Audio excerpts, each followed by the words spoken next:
Hi there, how are you? It is day 2 of the GTCO Fashion Weekend, and boy am I excited. My name is Eve Bangkong, and I will be bringing you the highlights from everything that is happening here today. I know it is not the first day, it is actually day 2. Yesterday was super amazing, okay? From the vendors, to the presentations, to the master classes, to the runway show that eventually closed off the day. We had an array of designers showing us beautiful styles. The models were exquisite. It was giving. That's really what I can say. But hey, it's still the same thing, just more supercharged today. That is Sunday, the second day of GTCO Fashion Weekend. I want to start talking to some vendors. I want to know what, day 2 is looking like for them. Hi! Now I'm at the MOT, the label stand, and I am ready to speak. Hi! How are you? What's your name? Sola. All right, Jadisola. So please tell us about the brand, MOT.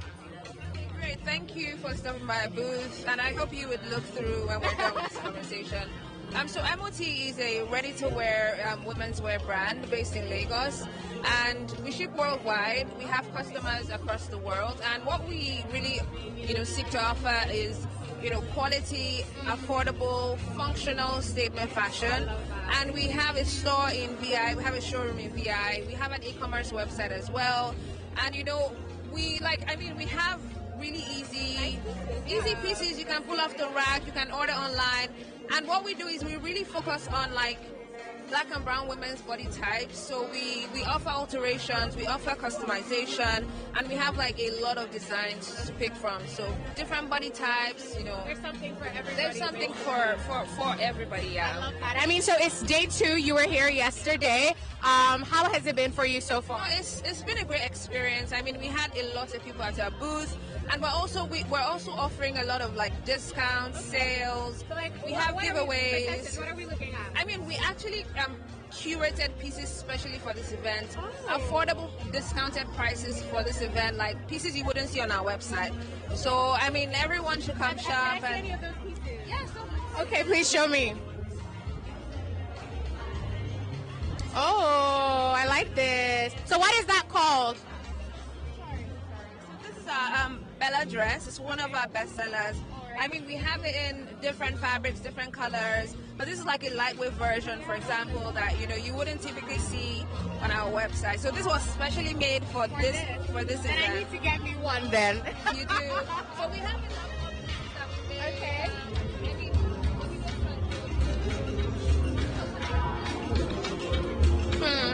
It's a GTCO Fashion Weekend, and we are getting super excited, and it's good to see all you beautiful people. I like that color as well. We have a lot in store. Okay. Find discounts, so please go around. What she has on. All right then. I love it for them. All right, thank you so much. So, I mean, is this your first time, by the way? Is this your first time? This is our first time showing at GT Fashion Weekend. So, And how would you say it's been? we're pleased. It's been amazing. It's been very fun. Thank you so much. All right, so I wish you a very wonderful day today. It's the final day, so I hope you get everything you're looking for. Thank you, Jadis. I will, definitely. All right, so you can see that, we're getting good testimonies from people telling us how greatly everything is going. And I love that. I mean, from yesterday, everyone was excited. It's nice to see that the momentum has been kept up even today. Now, I really like this fabric. I don't know what's going on here, but the beading is exquisite. And so I feel like I need to speak to whoever is in charge. This is Irawa Studios. Hi, how are you? What's your name? Chichi. So, I mean, you're the one, tell us about Irawa Studios. Then he's the right person to talk to. I'll speak on behalf of my boss. But she was the one supposed to say that our studio is tell you who will be there, and you just pure kind of nature. We work with nature, yeah. Everything is so natural, and we work. Everything that we are doing here is natural, and we make our fabric ourselves. Though. Oh, you make the fabrics yourself? We do, and we do. After make it like this, we have them tie and dye. Oh, that was wow. It comes in Yes, because that's so interesting. Wow. So like, what's the process? Like, how long would it take to like, get that material ready? 2-3 days. Yes. We have competent staffs that does that for us. And thank you so much. That is really intriguing. I like these pieces. What are these, kimonos or what are they? We have kimonos. Okay. 2-piece. We have dresses. We have laser cuts. You can see the laser cuts. Can you bring this out? This is really Yes, cute. yeah, we have laser cuts. Wow, that is okay. So how are you finding GT Co-Fashion Weekend? Fun. I am enjoying myself right here. And how have sales been? Splendid. That's the word I can say. Splendid. Thank God for everything. I love that. So I mean, is this your first time coming to? It's our second time. We did it. Yeah. This is our second time. I love that. I wish you a wonderful and fruitful day. All right. Yeah. No, sweet. Information.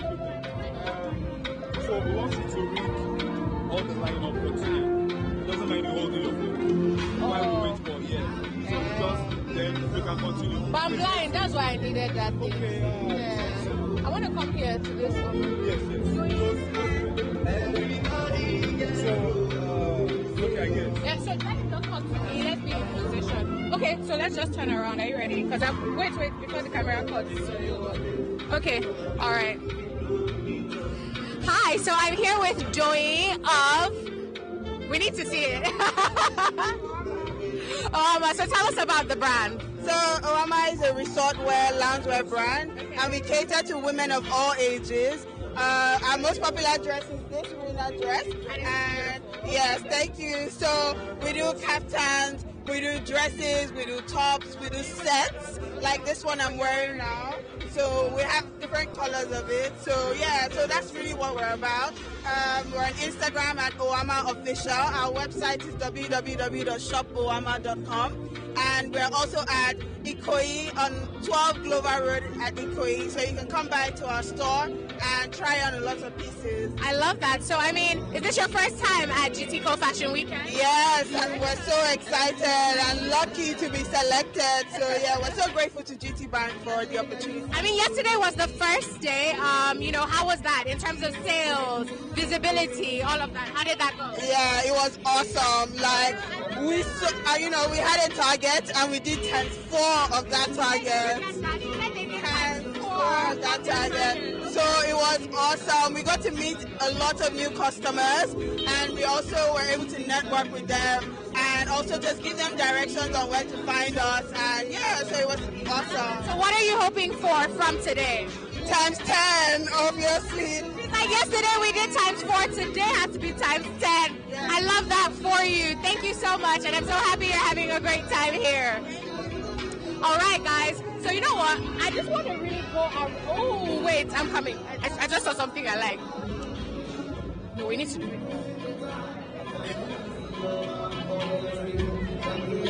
Hi, guys. All right, so I got distracted there by something really nice and shiny. So, yeah. All right, guys, so we're coming to this nice stand. Hello. Hi, how are you? How are you doing? All right, okay, no problem. Shall come. Ooh, this is pretty, but we got it. Hello. Hi. Hello. Hi, how are you? How are you finding today? Amazing so far. We're still setting up, but we're expecting today will be amazing sales. Tell us about the brand. Yeah, this is Crimson Silhouettes. We deal with robes, ready-to-wear dresses for parties, Christmas parties, church, and lingerie as well. Okay. So, I mean, this is day 2. How was day 1 for you? Day 1 was amazing. We had great sales, and so that's why we're pumped up for today. Don't worry, today should definitely be better. But is this your first time, at GT Co-Fashion Week? First time. first time. So how would you say, like, for a first time, what would you rate it? I had great expectations, and I'm excited that they were met, even beyond what I expected, from the setup to little details, you know. I love that. Okay, so have a wonderful second day. I hope you make, more than the sales you made yesterday. All right, guys. So yeah, we're still going around. Ooh, I like this. I like this. This is really cute. I love the pieces. Hello. Hi. So this is Salt and Sunscreen. Do you want to tell me about the brand?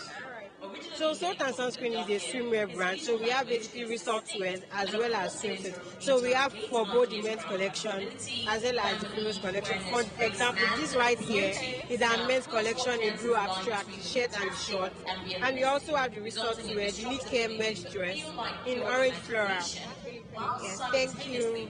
So GTCO Fashion Weekend. Yesterday was the first day. How was that for you? It was amazing. We saw a lot of people coming to check what we have, so it was really amazing. So what are you hoping for today? So we are hoping people coming to check what we have and to as well buy what we have. Love it, love it. Is this your first time at GTCO Fashion Weekend? Yes. Okay. And how would you say you're doing for your first time? Well, we would say it's going well. It's going well. It's going. It'll be even better. Thank you so much. All right, guys. So you have heard it from the vendors. They are loving it here at GTCO Fashion Weekend 2022. I love me sunglasses. So, it's little surprise that this stand has caught my attention. Hi. Hello. Do you want to speak to us about the brand? It's so pretty. So please tell us who. Oh, hi. Hello. How are you?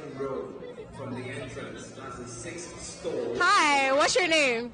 Adebola. All right. So tell us about the brand Shades April. Ooh, I like We saw night shades, frames, sunglasses, aviators, oversized sunnies, so different designs. They are quite affordable. I love that. So how have you been finding it here at GTCO Fashion Weekend? Yeah, it has been going so well. It's been going well, yeah. Yeah. How was yesterday for you?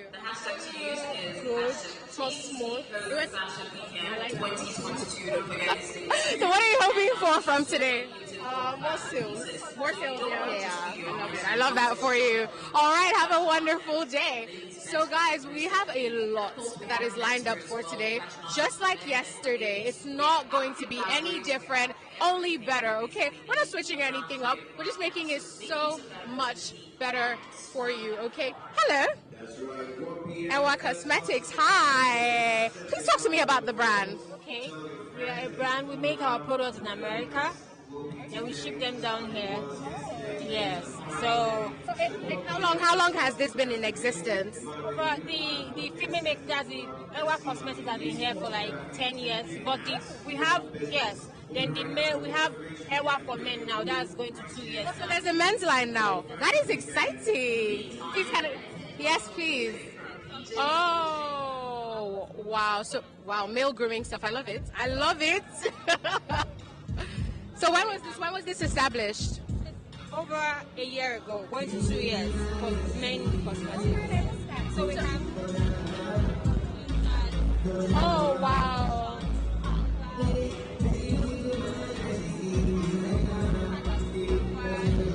Wow. Yeah. Ours is three. We have 3 replacement files. So ours. So 2,000 naira out from each product. amazing. So how are you finding? 20,000. When you buy more than 20,000, we give you our bag, our cute bag. Love that. So how are you finding GTCO Fashion Weekend as a whole? Very fine, very fine. How was yesterday for you? It was fine, and I was even scared of leaving my stuff. I left my stuff, so I'm very happy I met it in time. Oh, of course. You see, we're not just offering great opportunities, we're offering you secure environments as well, okay? So you left your stuff here yesterday, you came back and you met it. I love that for us so much. So what are you expecting from today? I'm expecting more clients. Yes, I'm expecting more clients. I love that. Thank you so much for talking to us and have a wonderful day today. So guys, ooh, that picture is cute. So I'm at the Arami Essentials stand. Hi. Hi, how you doing? I'm fine, thank you. How are you? Oh, you look very fine. Oh, thank you. So tell us about the brand. Okay, so basically Arami is a very clean skincare brand. All our products are all natural and are all made in Africa, in Nigeria precisely. Made in Nigeria. Yeah, made in Nigeria. Made in Nigeria, in Lagos. Lagos to be precise. Precisely Lagos, right? So we have moisturizers, we have body oils, we have scrubs, we have cleansers, we have toners, and we also have accessories as well. I love that. Yeah. So what would you say is the go-to product for Arami Essential? The go-to product is our Glow Oil. Where is it? Oh, yeah. Our Glow Oil, like, it's the best ever. It's the best seller ever. Then, of course, another go-to is our sunscreen. We call it the Ultra Shade. It has SPF 50. And also, we have our new babies. It's called the Hydra Gel. This is like a face moisturizer that people will look at you and be like, oh, is this in Nigeria? And it's in Nigeria, it's Lagos, I told you. She's telling us, emphasizing that it is made in Nigeria, Lagos precisely. We have toners as well, like, after your makeup, you need to clean that up with this. Yes, so then we have our body, we have our soap. It's a natural black soap, like it's in Nigeria as well. So if you're looking for a skincare brand that you trust for your skin, you don't want to bleach, you don't want to maintain your skin color, we're here for you. Come here, we're here. How was yesterday for you, day one? I can say it was fantastic, but today I want to carry all the money and go home. Carry all the money. So what about the other vendors? Me and nobody. I love that. So definitely you have great expectations. Sure, we have great expectations. We want to sell millions. We want to cash out. In December, we need the money. No, if you cashed out yesterday, you're definitely cashing out. Back out the money.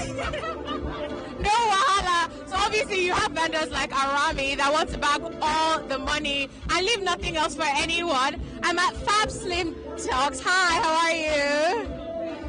How are you feeling today? Feeling great and excited being here. Glad for you to be giving us the opportunity to be here. It's a wonderful opportunity and we're very glad, not regretting any bit of it. That is wonderful. So tell us about the brand. Okay, Fab Slim Talks is a natural brand. We deal with natural skin. We don't do anything that involves bleaching. We just work natural materials, help maintain your natural skin tone. You know, we help keep the melanin popping. They said they help keep the melanin popping. So if you're looking for a way for your melanin to pop, these are the guys. How are you finding GTCO Fashion Weekend? Fabulous. Been exciting all the way with the fabulous fashions we've been seeing.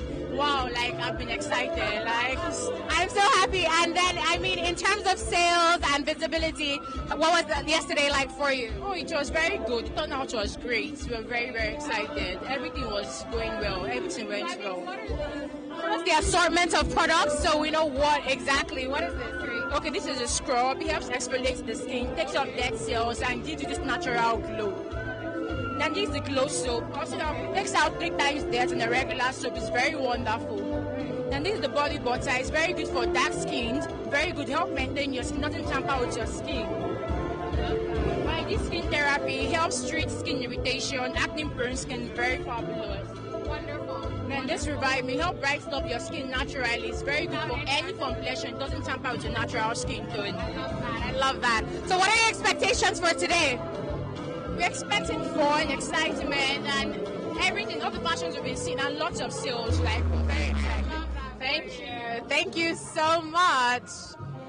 All right. So if anyone who knows me knows I love to smell good. So I'm going to find out what this is about because this is beautiful. It's called Perfumology. So they probably know everything there is to know about perfumes. Hi, how are you? Please tell me about the brand. This is a Perfumology perfumes. We have Beyond Selection. It's a new brand. Did you make them yourselves? Are all perfumes made or do you outsource? What exactly? She makes them by herself. Yes. I'm her marketer. So my boss is not here at the moment. So this is her perfume, her brand. She makes it by herself. I love that. So how have you been finding GTCO Fashion Weekend? It's lovely. I've seen a lot of things that I really like and it's helpful. I love that for you. How was yesterday? How was the turnout in terms of people coming here, sales, all of that? we didn't really make sales, but we are hoping to make sales today, yes, because I've sold one already. Oh, okay, so you started the day on a good note. I love that. So guys, there is the Perfumology stand, and they make all their perfumes by themselves, so definitely come here.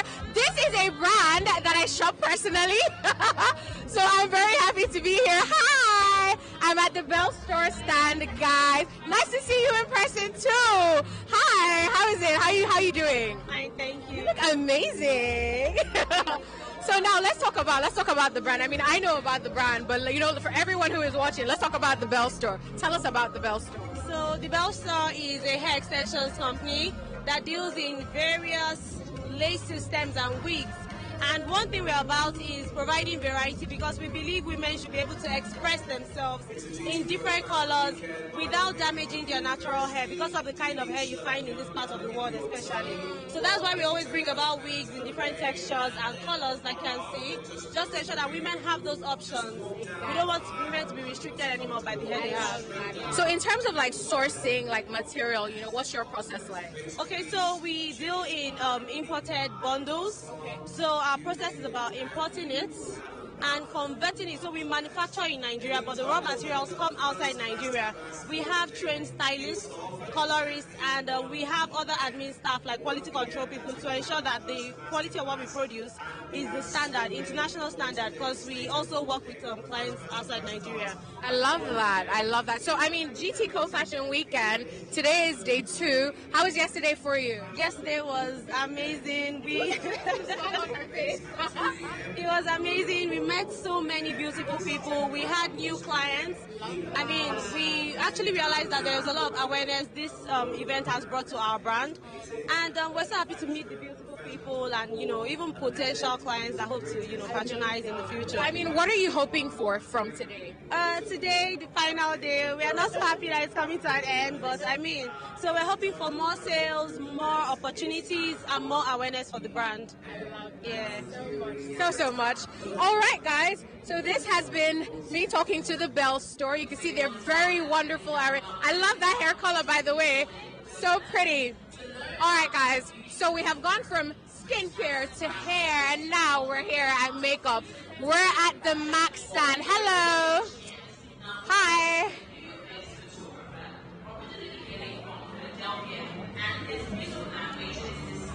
So where are we going now? Okay, no, I don't think so. Hello. Hi, how are you? Okay, guys, so we're at the Beauty by AD stand. Hi, how are you today? I'm fine, thank you. How are you doing? Not bad, not bad. So how are you finding it? How are you finding GTCO Fashion Weekend? Well, as of yesterday, we made a lot of sales because we have discounts, up to 20% discount on every of our products. So we are waiting for our clients to come today, and we are happy to sell for them. She's like, we want to do what we did yesterday again. So tell me about the brand. So Beauty by AD is a Nigerian beauty brand, and we have different range of products, from powders to foundations to concealers to lip glosses, setting powders, setting sprays. We have variety of products for different skin tones, for different skin types also. So yeah. I love that. So I mean, today is day 2, the last day. From what you've said, yesterday was a great day for you. What are you expecting today? I'm expecting double of what we had yesterday. I'm expecting massive sales, so I can't wait. I love that. I love that, guys. So if you're looking for makeup, you can definitely visit the Beauty by AD stand. Alrighty? So let's do that. Ooh, this is full. So people are actually getting like full-on makeup looks done. All right, this is the Zaran stand, and everybody is pretty busy. So you can see it's crowded. That's what we're trying to tell you. There are people all over the place. Okay, but hey, there's a long lineup of things that are happening today. We have a masterclass happening in not so long. So we have a few master classes. The first master class, however, is by Quill Lemons, and he'll be talking about fashion through a lens, which basically is talking about photography. Okay, so yeah, you will get to, if you're an aspiring photographer, or you just love photography as a whole, you'll get to experience and understand and learn something. So if you want that knowledge, then make sure you make it to the master classes that would be happening at 1 p.m. I'm still just going around and having fun, you know, checking all the places where I want to shop eventually. But yeah, I'm having a lot of fun. I get to go around for you. So in case there are any things you like, as you see me going around, you can just pinpoint them and, you know, do that. I like this stand. This is Seamstress Lagos. Hello. Hi. Oh, hello, Seamstress Lagos. I was actually talking about the brand. Hi, how are you? Hi, I'm fine, thank you. How are you doing? I'm fine, thank you. Love that. So tell me about the brand. Okay, so we are a ready-to-wear brand. We focus on workwear and easy-wear pieces. So yeah, that's what we're showcasing today. Love that, love that. So I mean, this is day 2. You were here yesterday. What was that like for you? It was actually nice because this is my first time exhibiting. So I think like the opportunity is really nice, you know, bringing out a lot of Nigerian designers, showcasing their pieces, you know, people actually coming in, buying stuff. I actually had a customer, she came in with something and she bought something on the spot and changed into that thing. Oh, really? Yeah, crazy. That's really exciting and encouraging as well. Wow, I love that. I love that. So obviously, as a whole, I mean, today hasn't ended, but what are you just like generally expecting? Today I'm looking forward to meeting a lot of my customers, a lot of new clients as well. And today I actually want to go around and soak it all in. Yes. You should definitely do that. Everything is so wonderful. So thank you. I wish you have a blast. Alrighty, guys. So many fun things to see. Ooh, this is nice. Hello. How are you?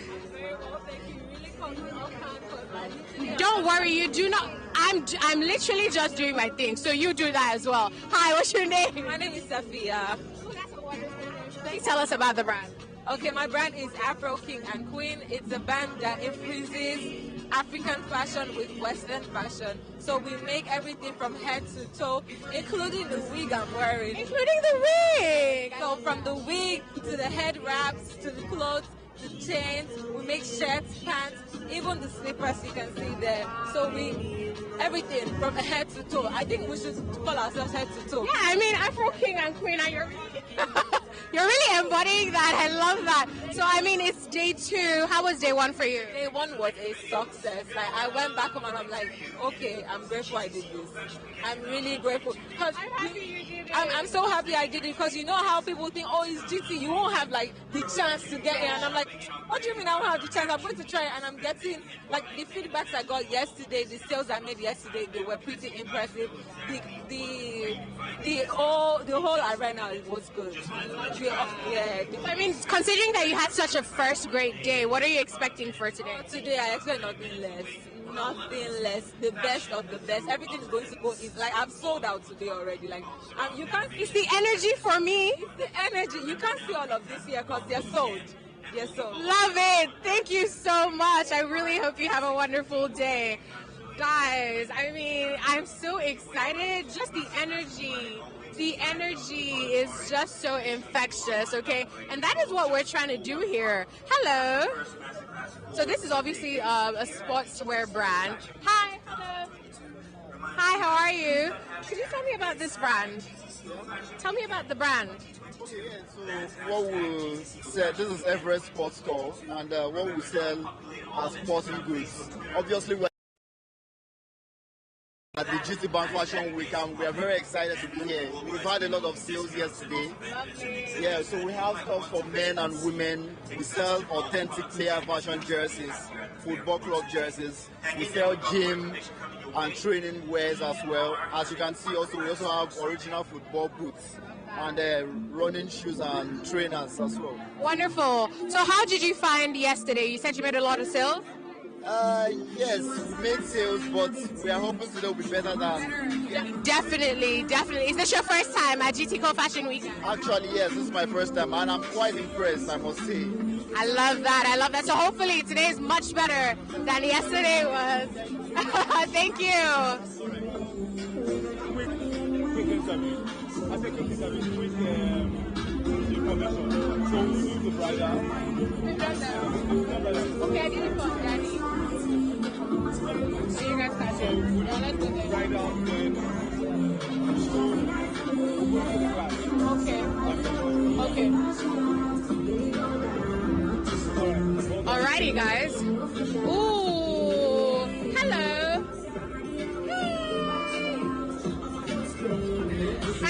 I love this. I really, really love this. Can we have a quick talk? Okay, come. Let me just come up here so I can be in the middle of all of it. Hello. How are you doing today? Fine, thank you. I mean, this is bridal, which is different from most of the vendors here. So please tell us about the brand. Okay, this is Saving Ever After. And what do we do? So basically, we rent and resell clothes from brides to brides-to-be, right? So you can come in here if you had your dress, right? You've used your dress before for your wedding. You can bring it to us, and then we'll give it to another bride to use for her wedding. Which is crazy amazing because we know how very expensive bridal anything is. So to think that there's someone who's looking out for you is amazing. How long has this been in? We're about a year old now. And a lot of clothes, like a lot of the dresses you see here cost over ₦1 million.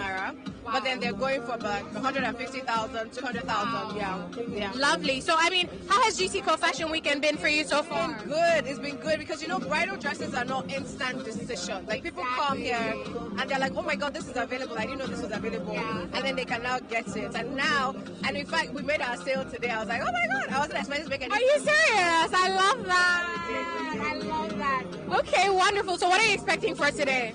I hope to meet more, potential brides, because then they can get more outfits. And then, of course, I want to meet people who have gotten married before. We're not only talking to brides, we're also talking to former brides who can then you can pull dresses from. Exactly. And we've had a lot of people come to us like, oh my, look at my dress. You're like, are you serious? That is wonderful. Exactly. Thank you so much. This is really beautiful, and you're doing a great job, honestly. All right, guys. So as you can see, we have all sorts of vendors here. Every single thing from skincare to fashion to sports. It's just so much. So if there's anything you're looking for, I can assure you that you're definitely going to find it here at GCCO Fashion Week. And now I'm walking into the venue for the master classes, and if you don't understand what that means, then I don't think I should tell you. But basically, the master classes are going to be starting in just a bit. The first master class is going to be happening with Quill Lemons, and he's going to be talking about fashion through a lens. So this borders on photography. If you're passionate about photography, you want to be a photographer, you just have questions, or you want to gain some knowledge on it, then you come to the master classes, okay? On that note, I feel it's safe to say goodbye.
It is what the needs are of our hair, right?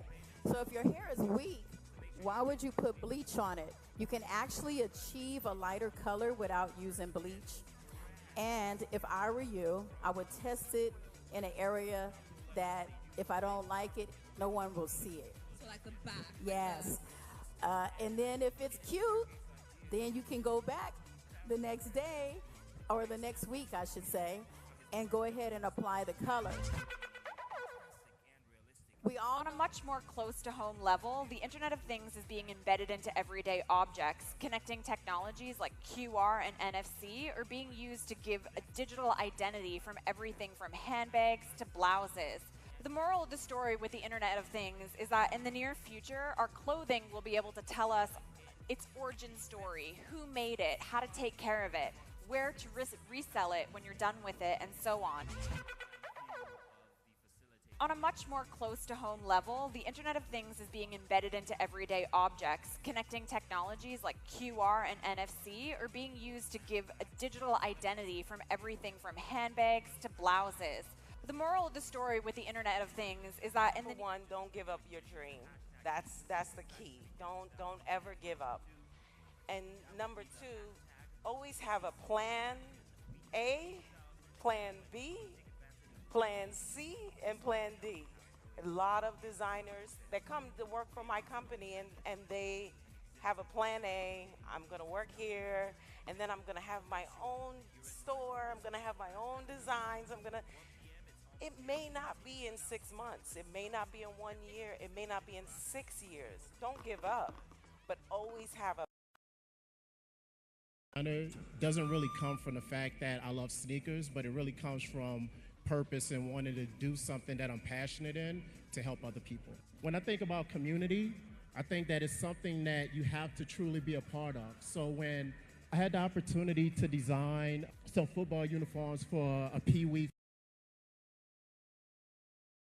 when these kids become adults, and they look back at those pictures of them playing football at 7, 8, 9, 10 years old, the uniforms that I designed is in the pictures, and I will forever be a part of their lives.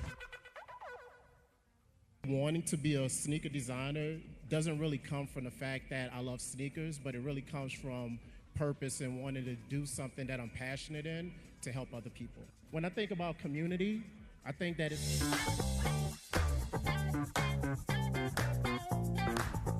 Such a big opportunity for me and my business, and I'm so excited. We are Food City. We sell the most comfortable footwear in the world. We have a sale rack where everything on the rack is 15,000 naira, so you don't want to miss out on that. So the setup has been very lovely. They made everything available to us. Shout out for GT Bank for selecting us and for putting together this amazing event.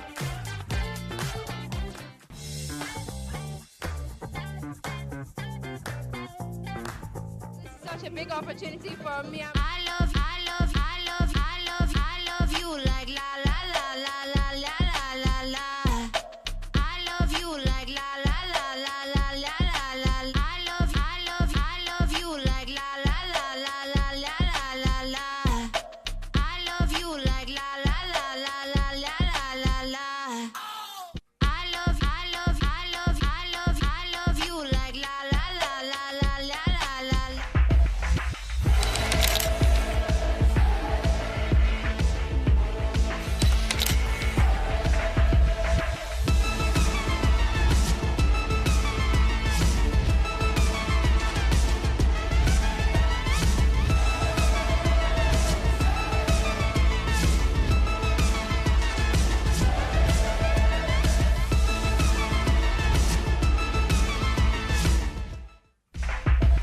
start my own business, and I've been thinking of different ideas, different areas of fashion. And it was like somebody just turned on a light bulb.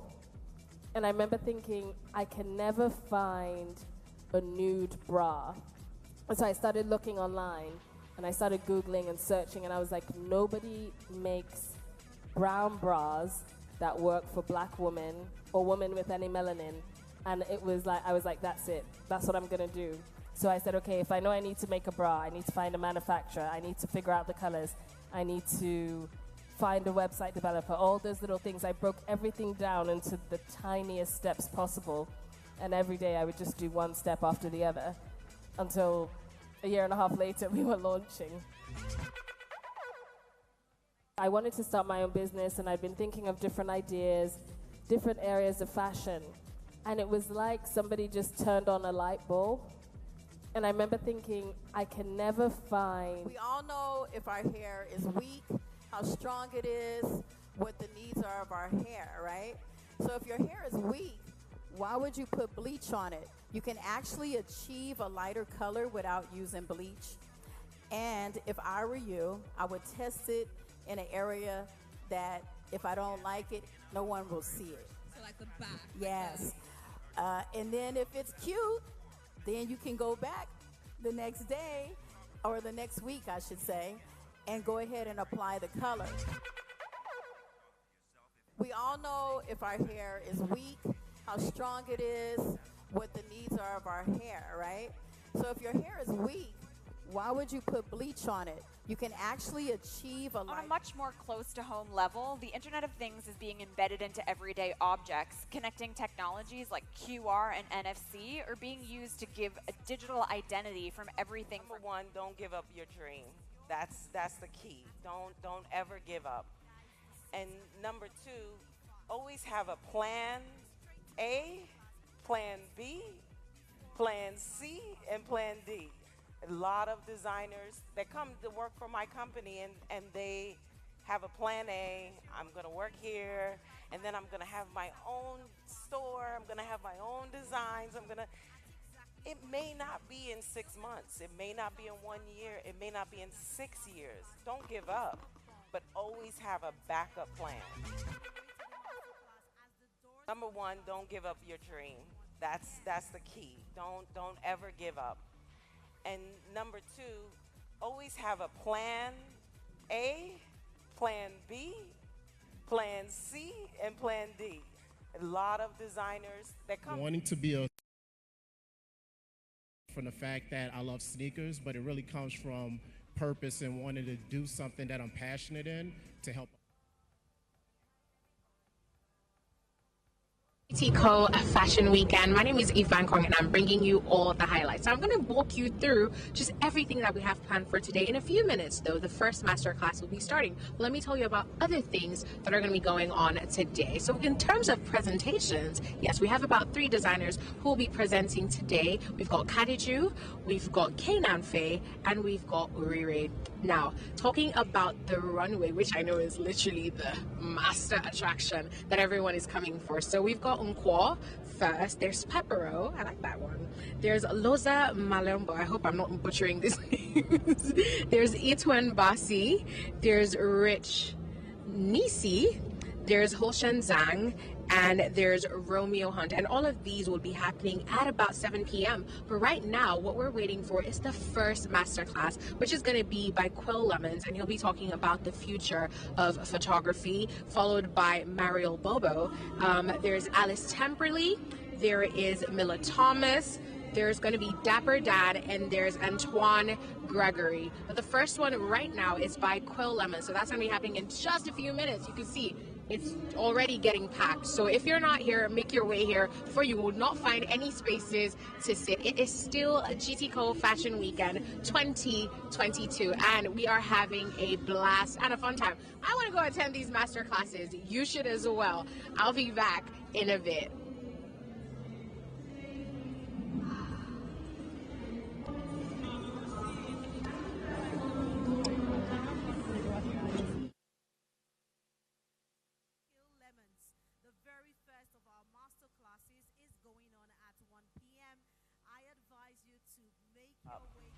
And number two, always have a plan A, plan B, plan C, and plan D. A lot of designers that come to work for my company and they have a plan A, I'm gonna work here, and then I'm gonna have my... We all know if our hair is weak, how strong it is, what the needs are of our hair, right? So if your hair is weak, why would you put bleach on it? You can actually achieve a lighter color without using bleach. And if I were you, I would test it in an area that if I don't like it, no one will see it. So like the back. Yes. And then if it's cute, then you can go back the next day, or the next week, I should say, and go ahead and apply the color.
Start my own business, and I've been thinking of different ideas, different areas of fashion, and it was like somebody just turned on a light bulb.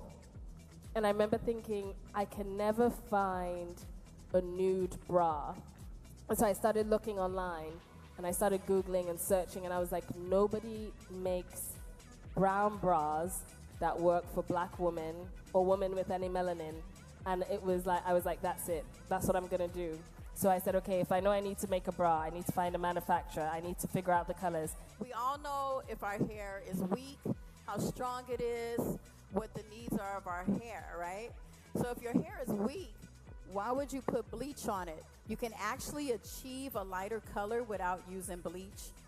And if I were you, I would test it in an area that if I don't like it, no one will see it. So like the back. Yes. And then if it's cute, then you can go back the next day, or the next week, I should say,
really tense. It's a really tense day that on was an set. intense day.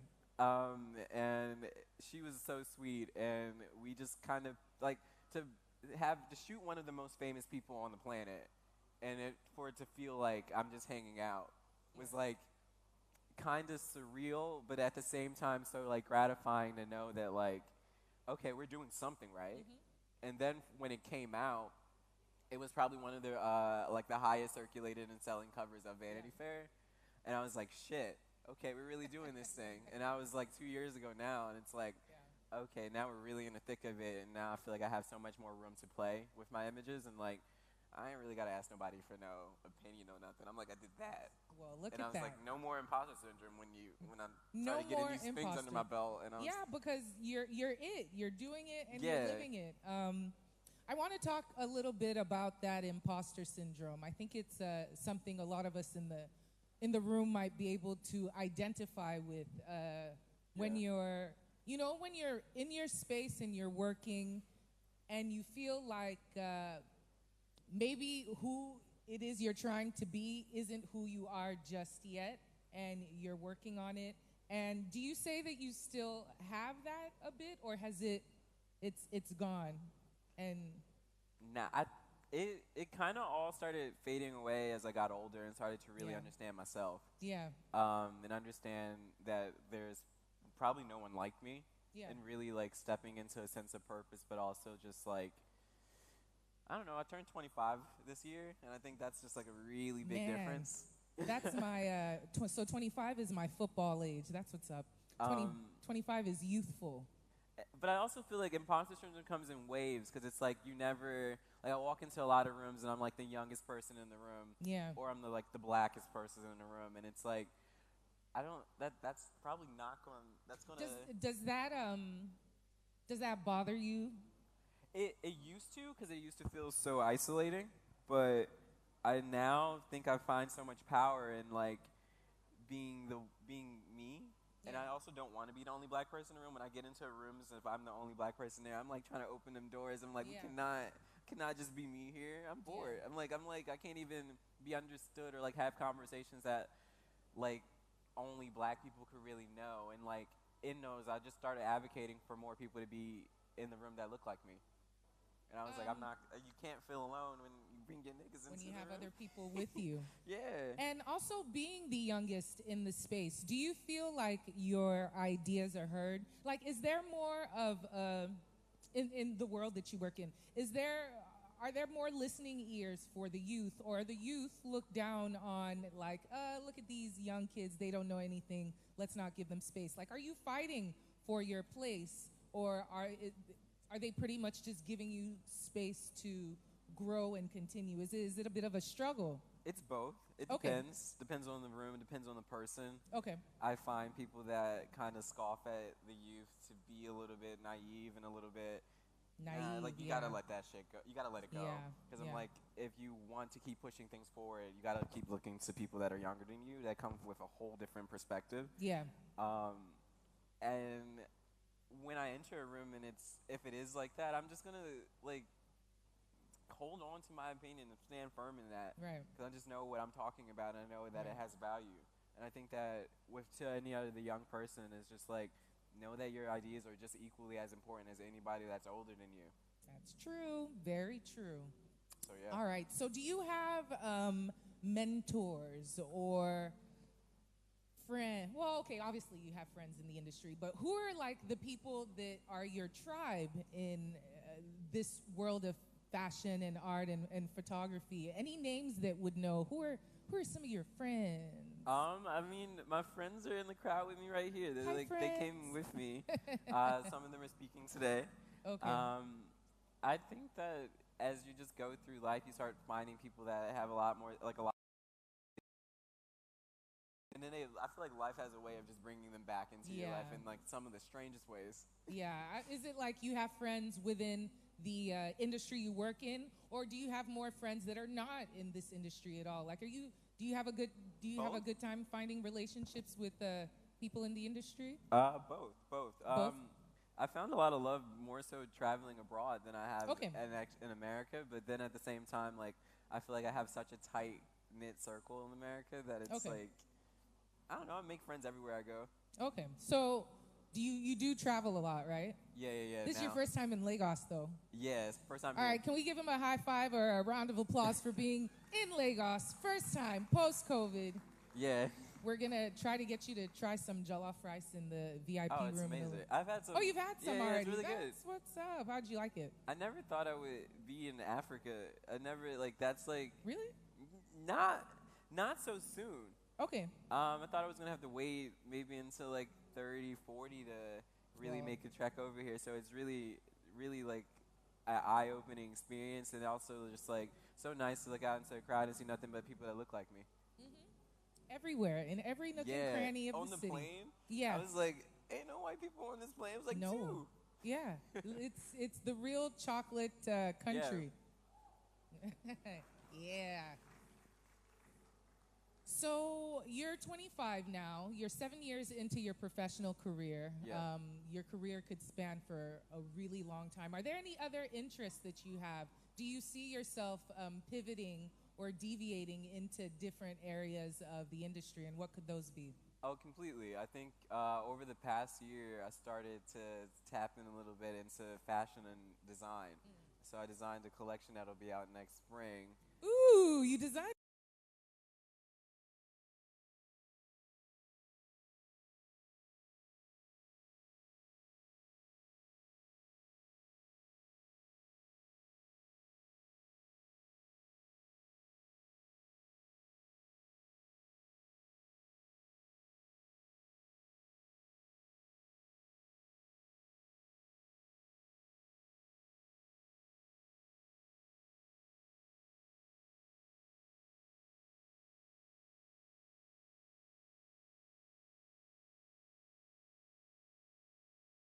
At a slower pace with Okay. it.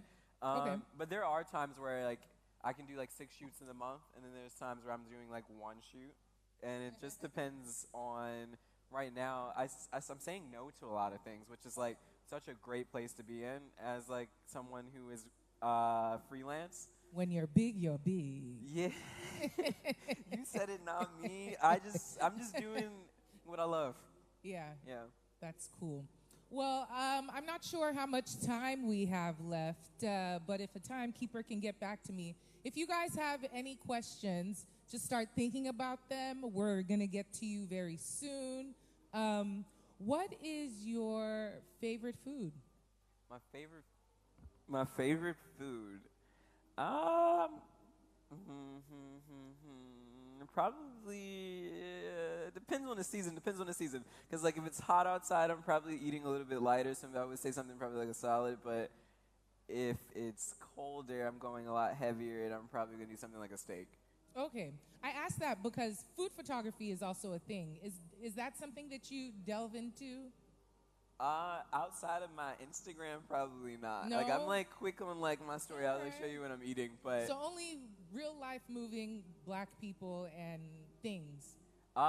like it all it changes. I like me in this moment. I would say it's fashion, but I can't say what like me tomorrow would be interested in. Okay.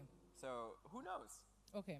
And then any advice for, I'm not sure if we have any photographers, budding photographers in the audience, but any advice for, first of all, those who are shooting in a different medium, because this must be something quite trendy now to buck the technology system and go old school with it to keep the grain, I guess, of the photographs? I don't know the I jargon. mean, I choose film because I love the texture, and I just feel like it captures a different type of depth to an image. But I guess my advice to younger photographers is just figure out how to keep telling images that only you can make. And I think that's like the most important thing. I don't think that you can pick up any camera. I think it's more about your perspective than anything else. And like just being yourself. Just be yourself. That's a good one. All right. And trust it. Trust in it. So we have one of the youngest big deal photographers in the studio with us today. You guys can ask some questions if you have any. All right. Can I get some help with the mic? Oh, there we go. Thank you. Hello, good afternoon. Good afternoon. My name is Adi Plumter. I've been a photographer for the past 20 years, so I'm coming from the perspective of a photographer. Awesome. Would you say that fashion photography is one of the quickest ways, to gain access to having your work put out there, and also building a successful career as a photographer? I'm speaking from the perspective of us in Nigeria. You find out that a lot of the successful photographers have come out shooting covers for magazines, have been involved in doing a lot of editorials, which has led to success in working with corporate organizations, being able to do stuff. So do you think it's also a wonderful way or a fast track? Your own opinion, Fashion photography has been the only journey I've been in, so I think maybe that's a kind of a hard question to answer. Is it a fast track?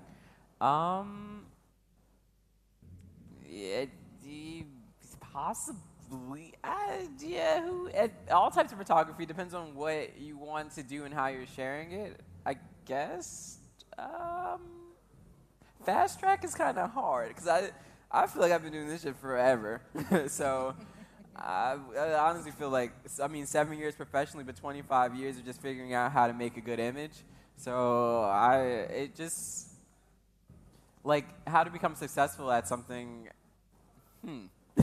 Consistency. I guess so. Consistency and intensity. Yeah, but also I'm like, the response is something that's a hard question to answer. You gotta pray. Yeah, but also I'm like, it depends on what you have to gauge what you want out of a project or your idea of success is. Because I think that I would be successful just by just making the things and just having just literally having the means to afford a camera and afford the film that I'm using. So it's just all about perspective and where you come from with your idea of success. And what that means to you. I think I put you in a very hard position. Let me flip it a little bit by saying, I think fashion and being able to showcase your work out there a lot, especially in Nigeria, is a very key point. It opens the doors for people to see your stuff. It opens the doors for people to say, a GT can come and say, I love what you're doing here and there. I see your portfolio. I love the work. I see what you have on editorials. Can you come and do X, Y, Z for us? That's the way we see it over here. So it's, apart from the other things, being consistent and all of that, your work is out there. It's out there more. Thank you. Thank you, Adi.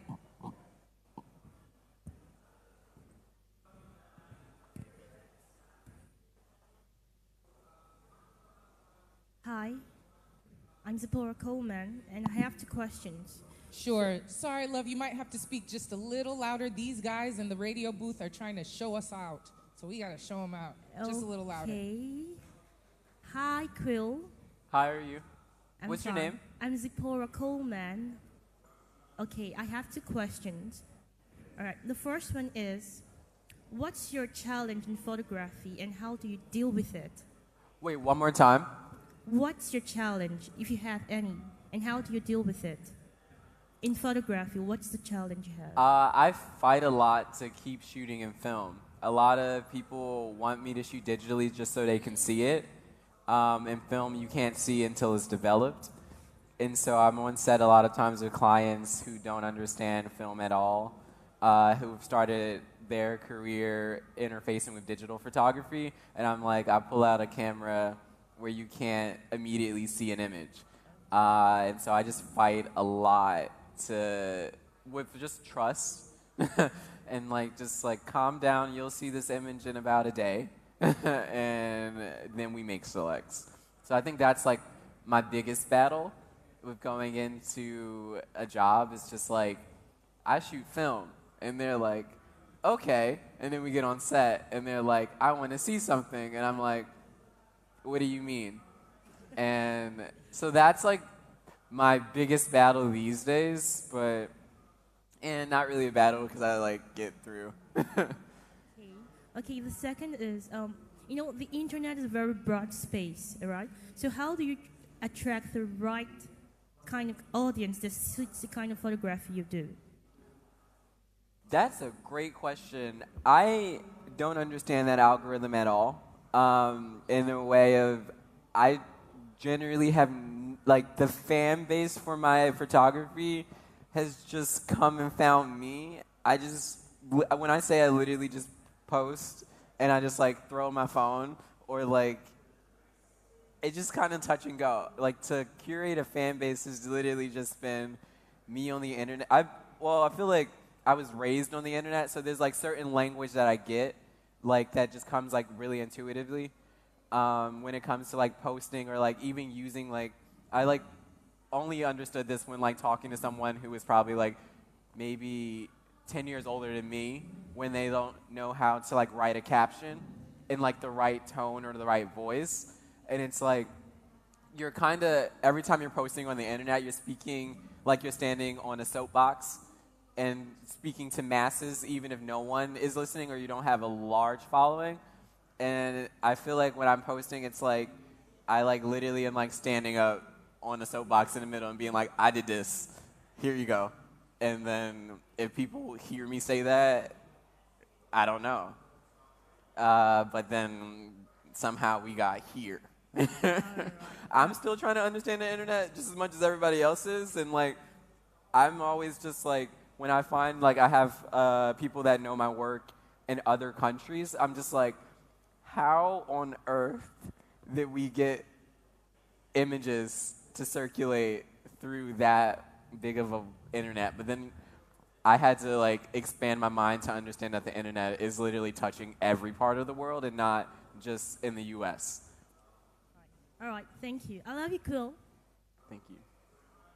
She said she loves you. Oh, thank you. Same. All right.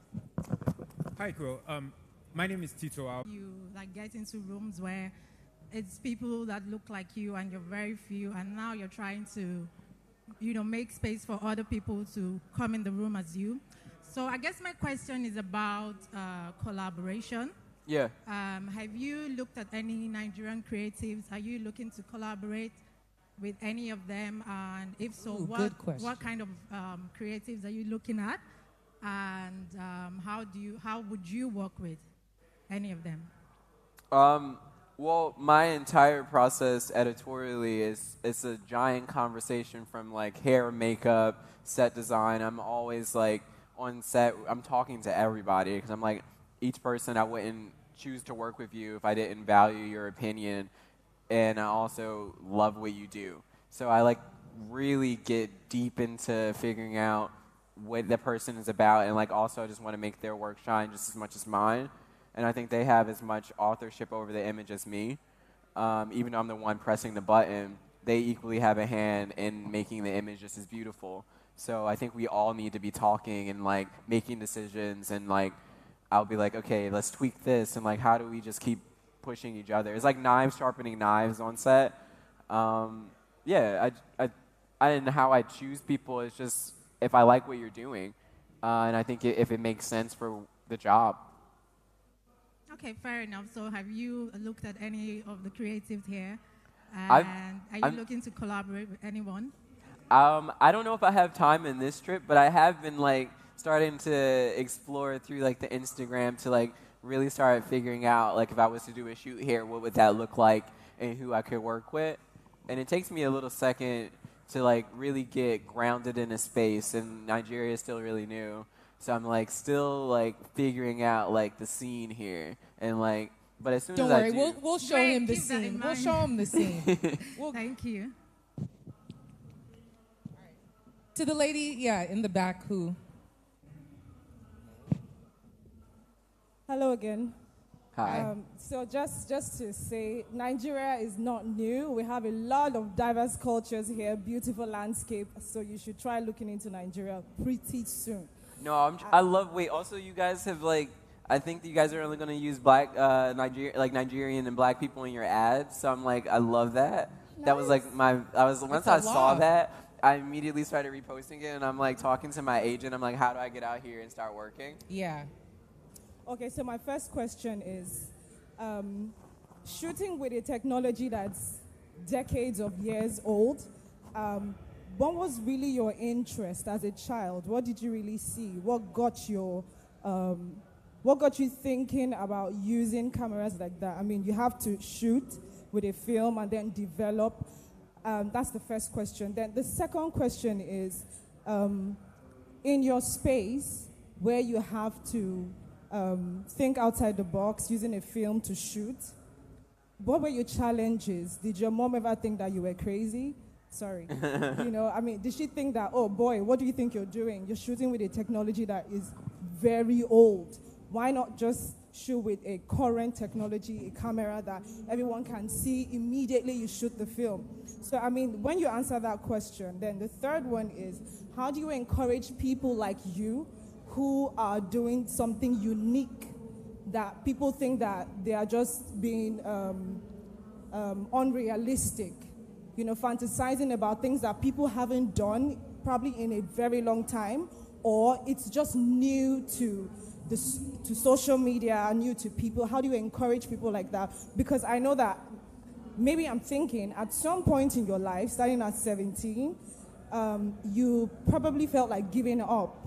So what encouraged you? How can you encourage other people who are doing things outside their space and outside their comfort zone? From a young age, I really was not good at following rules or listening to what everyone else was doing. So I used to get in trouble a lot in high school because I just literally would just not, it'd be do this one way, and I'm over here doing something else.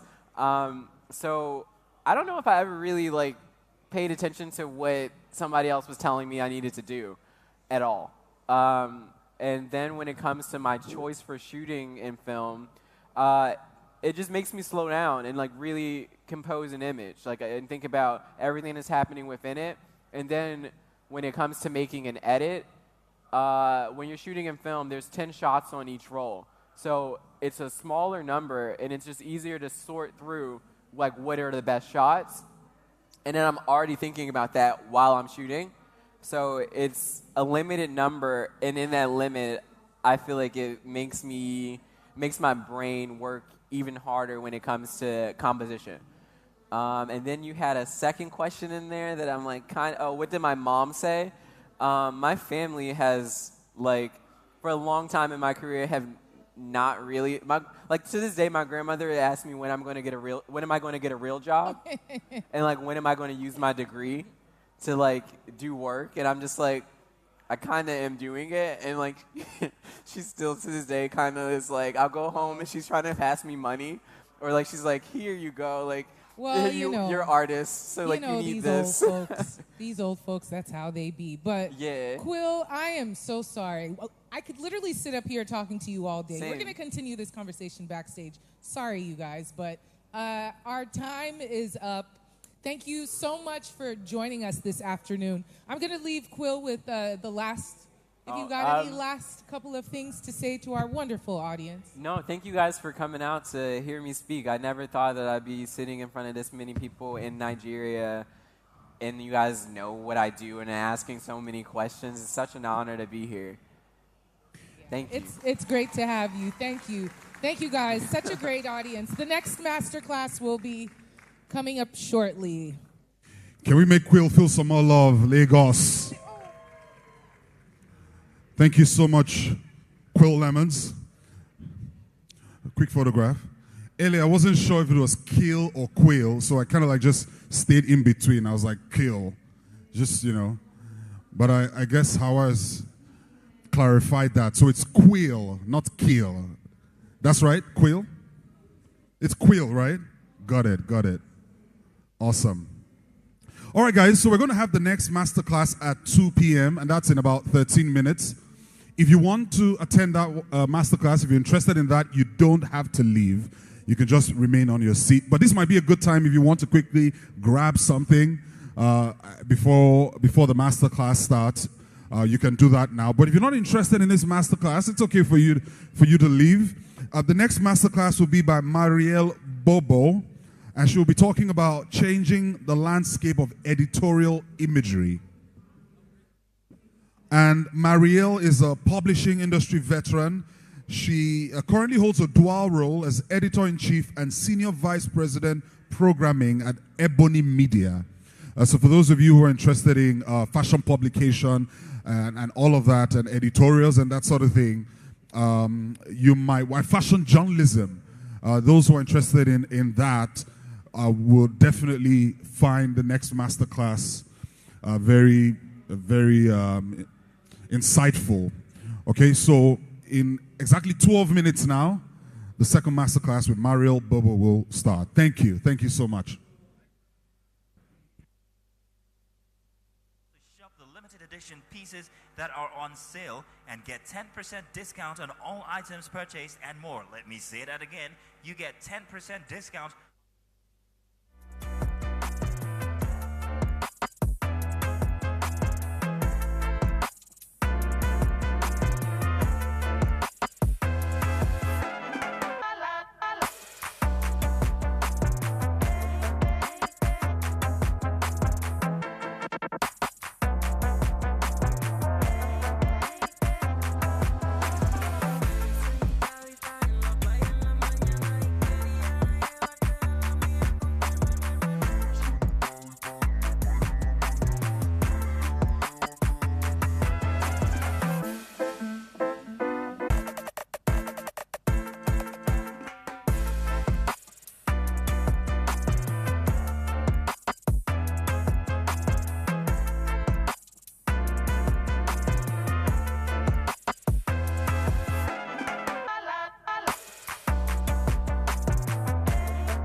Oh, yes, of course. Your hashtag is hashtag GTCO Fashion Weekend 2022.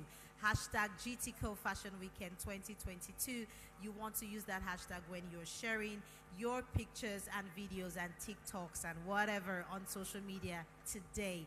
Don't forget that's exactly 2 p.m. Marielle Bobo will be going on for the masterclass, and she's talking about the changing landscape of editorial imagery. Yes, indeed. Alrighty, let's get some music in the air, and we'll be right here to give you all the information you need to know.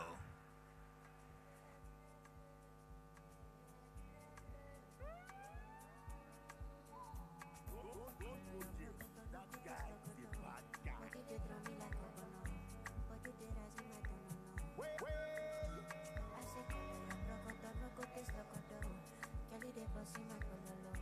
Ya en mi casa lucho como tú. Ya le fui pa' la ciego, I give you paper. No go do me Diego, ma Maradona. Ya le fala yo si veto, na mafariza. Ya le iba que picaneto, anda con polo yo crezco. Tunde dale creso, vaya esto, anda con vaya leso, vaya esto. Tunde dale creso, vaya esto, vaya leso.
GT Fashion Weekend. Always a good idea.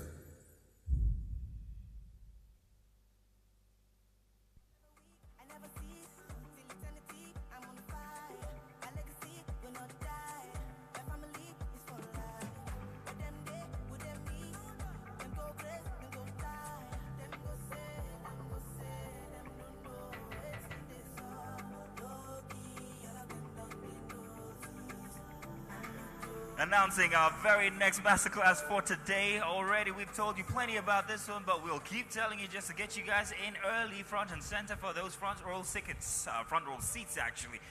Marielle Bobo is up next, and she is going to be beginning in about 5 minutes, trying to get you guys in for the masterclass right now. Dewan, you want to let us know exactly what her theme is and what she's got coming? Now it would interest you to know that Marielle Bobo is charged with leading Ebony's Magazine's strategic expansion as a digital-first brand, honoring the core elements of his 75-year legacy.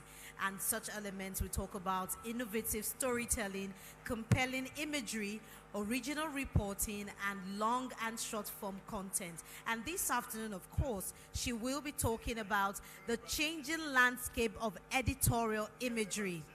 She is an industry veteran with over 2 decades of fashion, beauty, and lifestyle media experience. And she's also the editor-in-chief and senior vice president programming at Ebony Media. So you want to listen to her if you're interested or you're concerned about editorial imagery, because that's what's going to be going on at exactly 2 p.m. She will be talking about the changing landscape of editorial imagery and how Ebony was able to make the move to digital. Alrighty, so please remember now, this is your chance to get in for the first, or rather the second masterclass for today. Marielle Bobo, please make sure you are in front and center for that one. The changing landscape of editorial imagery, please make sure that you are in early as the doors are open now, and the class will be starting in less than 5 minutes. We don't want you to be late. We want you to miss out on nothing. If you're only just stepping into the fairgrounds, make your way into the auditorium, and to your right, you'll find the masterclass holding there. The doors are open. We're waiting for you. Also take advantage of the side attractions at the gates for the masterclass, as Ndani is expecting you to answer a couple of questions to get free t-shirts branded with all their shows. So that's one thing to look forward to as you step inside of the masterclass.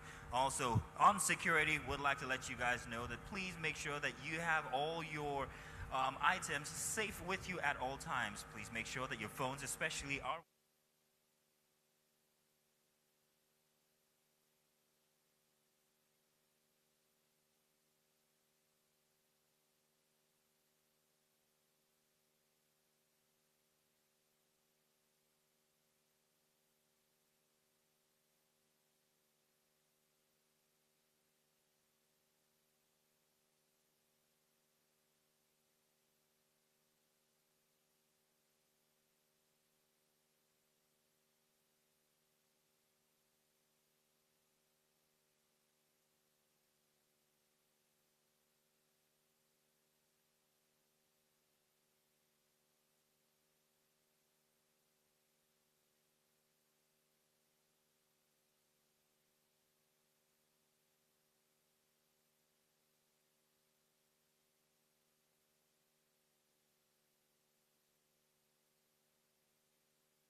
Is Mariel Bobo. And ladies and gentlemen, just as we gave Quill a resounding Lagos welcome, can we welcome Mariel with a thunderous round of applause? And can you make some noise?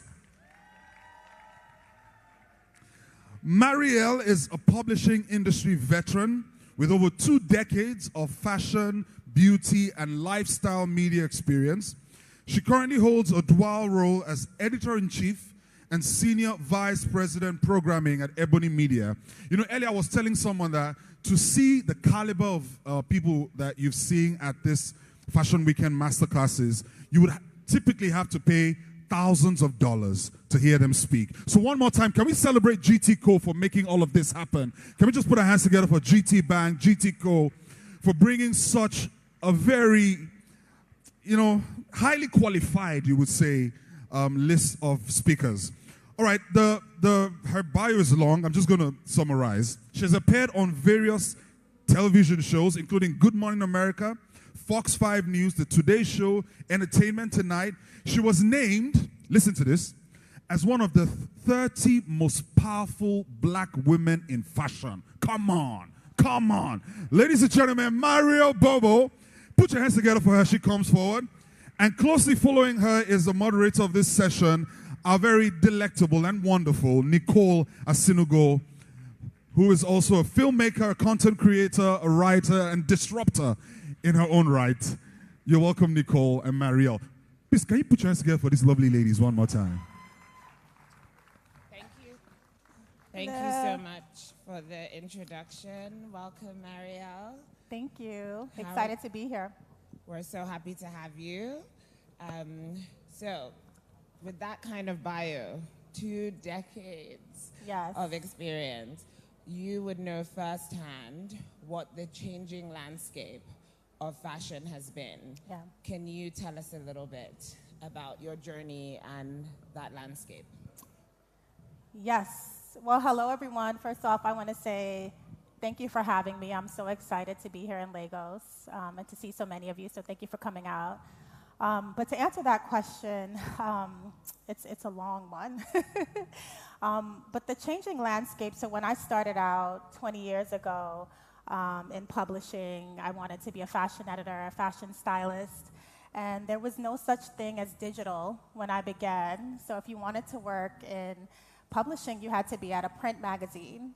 And it was very elite, you know, who actually got a chance to get their foot in the door. You know, when I started out, I applied for many, many jobs at a lot of the fashion magazines and didn't get a chance. But then there was a chance meeting that I had with a model agent at Wilhelmina Models who had heard that there was an opportunity to work at Allure magazine as the fashion assistant. And so I applied, and thankfully I got in, and that was kind of my first job in fashion. It was very Devil Wears Prada, so it was a lot of, you know, slaving away and hard work. But that was where I first started in publishing, just kind of from the ground up as a fashion assistant, and then kind of made my way throughout the years at different publications as a stylist, and then later as a junior editor, fashion editor. Then I was the fashion and beauty director at Ebony before becoming the editor-in-chief. I was the fashion director at Essence for quite some time. So just put in a lot of time. But the landscape has changed in the sense that now we have digital. And so you can move up a lot faster than when I started out. You can get a chance to be styling covers and top shoots early on in your career, which wasn't as feasible when I was starting out because of this thing called digital. There are so many more opportunities, and it's created a lot more diversity in the industry. Oh, that's amazing. So can you tell us about that, that need to adapt? Because the world knows that, you know, with digital companies, brands, organizations, everybody needs that. But from a fashion perspective, how has that adaptability and that necessity to continually evolve been? And how important is it? Yeah, so as a fashion editor, you have to be open to change. When I started and we would do photo shoots, we would use Polaroid cameras.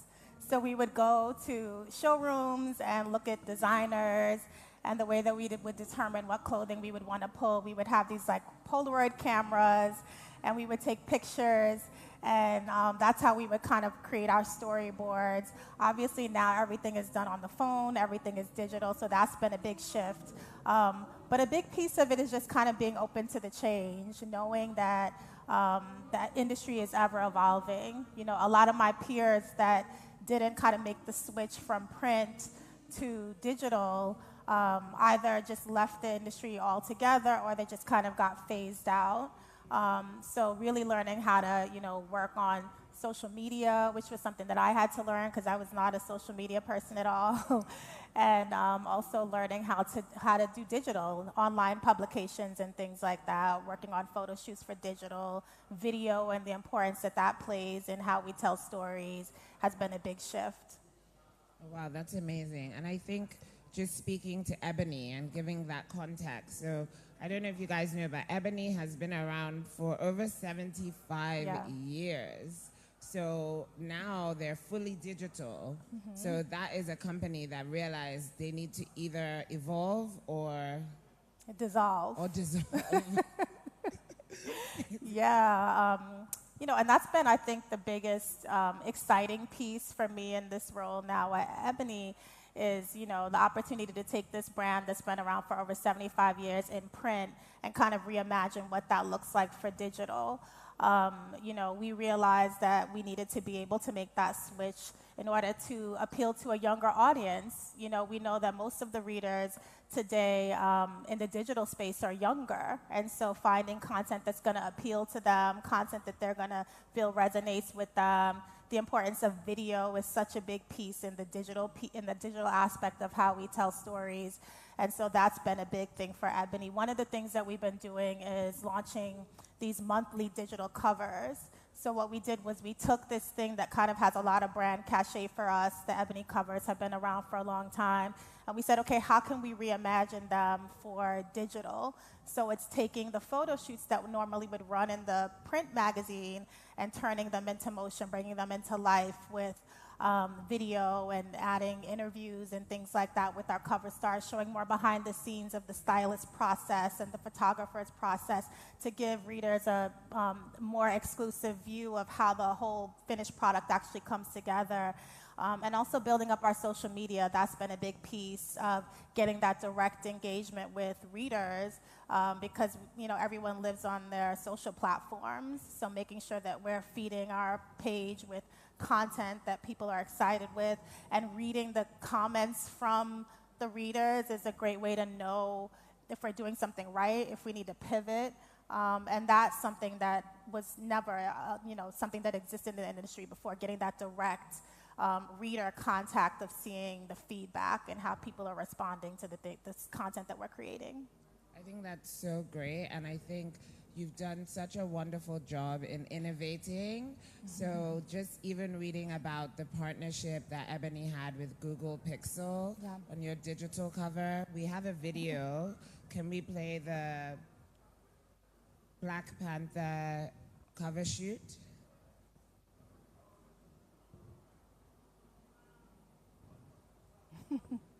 Oh, there it goes.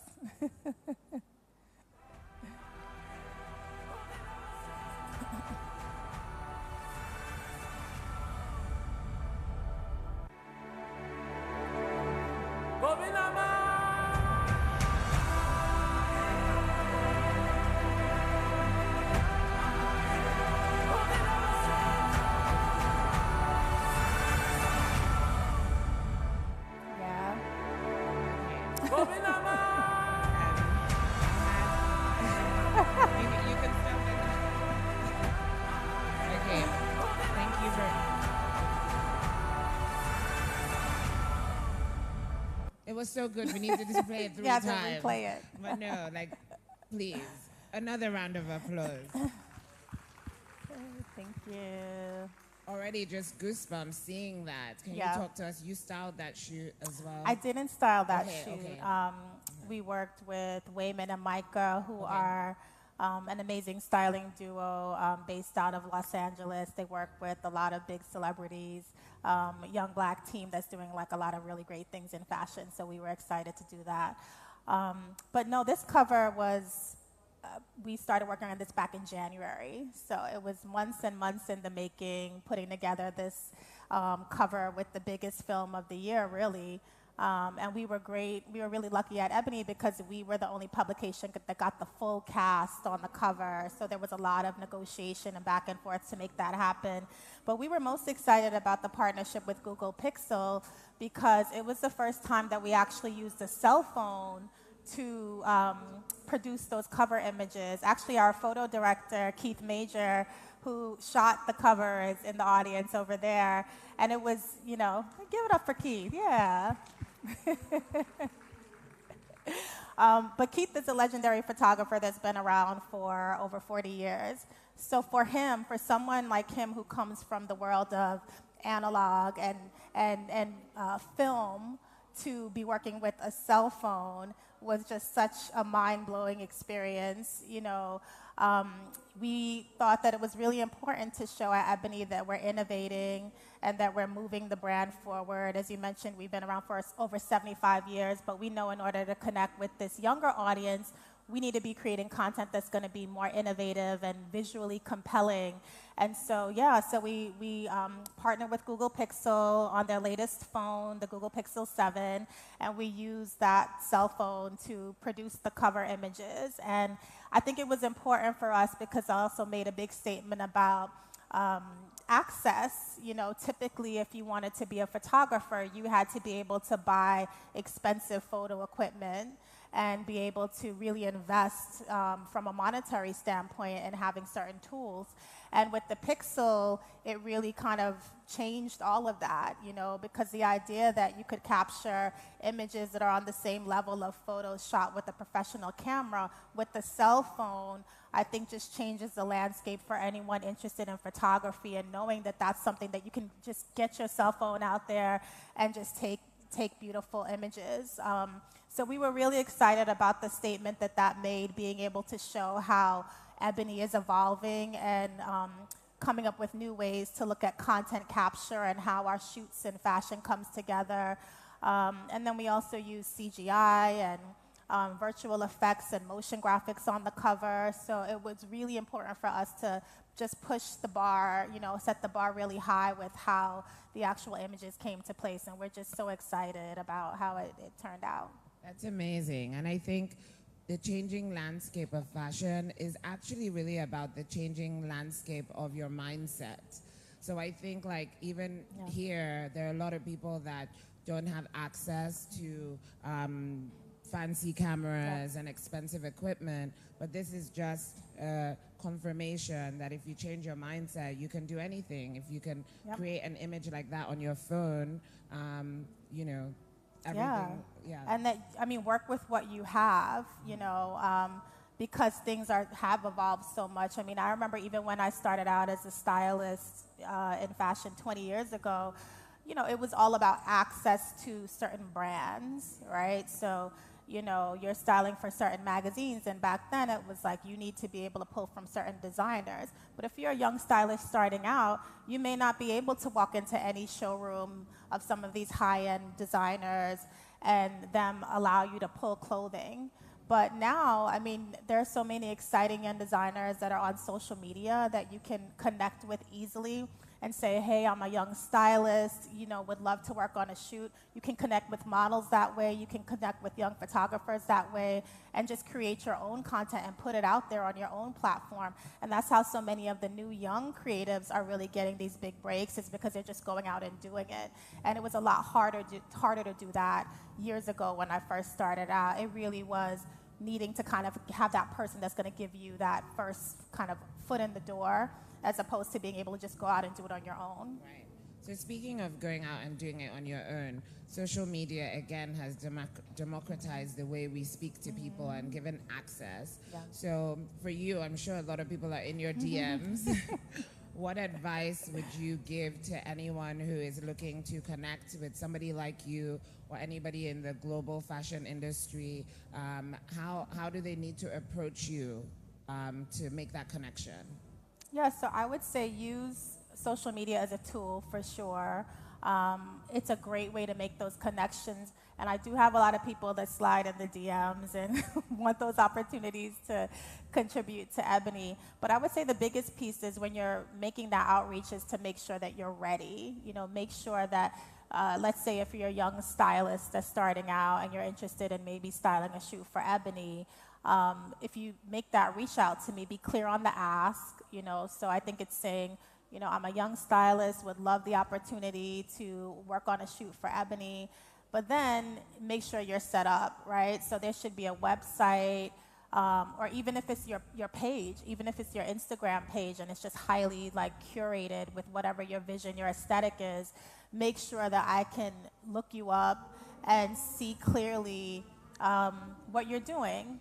And that basically is serving as your resume. So if you're going to do that outreach, I think it's just making sure that you have certain things in place so that I can easily look you up and see what you're doing, as opposed to just kind of making a blind ask.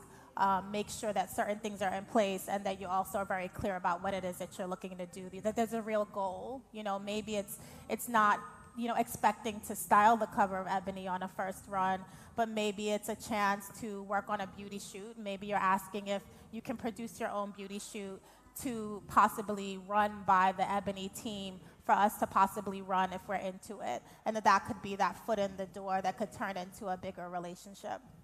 That's great. I wanted to ask about, so where we are now in Nigeria, in Africa, you know, the world has changed in terms of like, look at Afrobeats and taking over the world and things like that. So there's more of a collaboration and synergy between Africa and African Americans now more than ever. So for a magazine like Ebony, my question, or what I would like you to speak about, is how you see that bridge for African, Nigerian creators and creatives. Because although we know Ebony, we don't necessarily consume it as much, but we know the legacy, we know that it's in the culture. But when we're working with these brands and if somebody wants to collaborate, what place do they have? And do you have plans to include us in your content? So from Black Panther now, you're now here, you're in Wakanda, literally. I am. So, yeah. Yeah, I think this is such an exciting time because we're more connected globally than we ever have been. You know, I've always felt like brands like Ebony and also Essence, which I worked at prior to this, have been very kind of African American focused. But I've always said kind of what could the reach be like if we made that greater connection with the global Black audience, those of us all around the world, including here, right on the continent. You know, my family's Haitian, and I always even felt like there wasn't really a bridge made even with covering Caribbean culture and those of us that are in the islands and other places like that. But the exciting thing now is that because we are digital only, it allows us to just make even more connectivity than we've had in the past. You know, part of the issue was the distribution, being able to get the physical magazine in these different countries, in these different areas. And now that you kind of eliminate that idea, we can create that connectivity digitally. And one of the things we're looking to do at Ebony is to really expand upon that global reach. Coming to Lagos and being here in Nigeria is a big piece of that. There's such, as you said, so many amazing things coming out of here, from fashion and music and food and so much. And so one thing that we're looking to do is to set up these kind of international kind of micro offices, not physical offices, I would say, but these international teams of writers, of stylists, of photographers that are in different locations that can be producing content for us, feeding us with what are the latest trends, what's happening in culture, and having that live on the Ebony platform on a global scale. So the idea would be to kind of set up these channels that are specifically focused on particular regions and having a whole content team that's just feeding in content from those areas.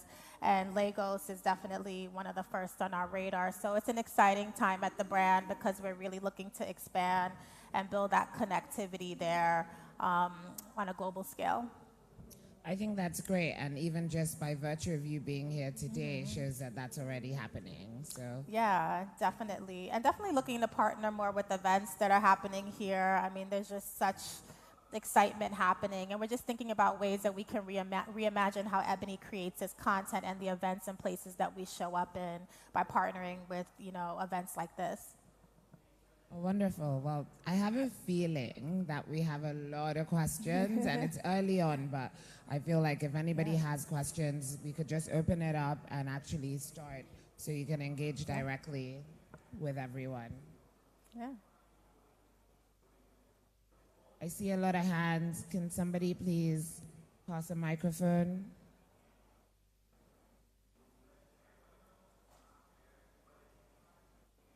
Okay, I think I surprised the microphone team. So we'll keep talking until they get one. Yeah.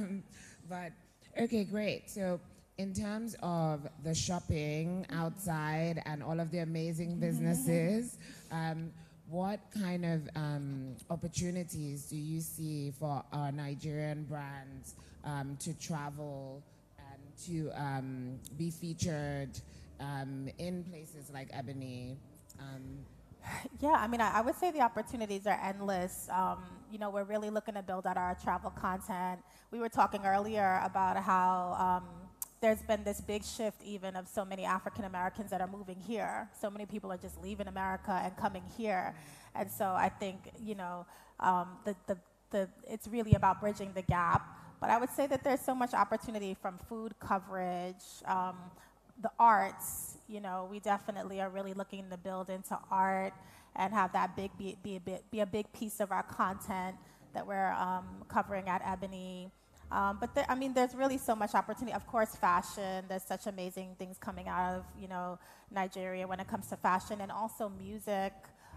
What's happening with entertainment is so exciting. So I would just say that, Ebony is a lifestyle brand, so within lifestyle, it really is kind of all of the things that comprise living your best life, living your best Black life. It's all about celebrating Black excellence and happiness, and so all of the things that represent upliftment and moving forward in that way. So art, culture, music, travel, all of that good stuff.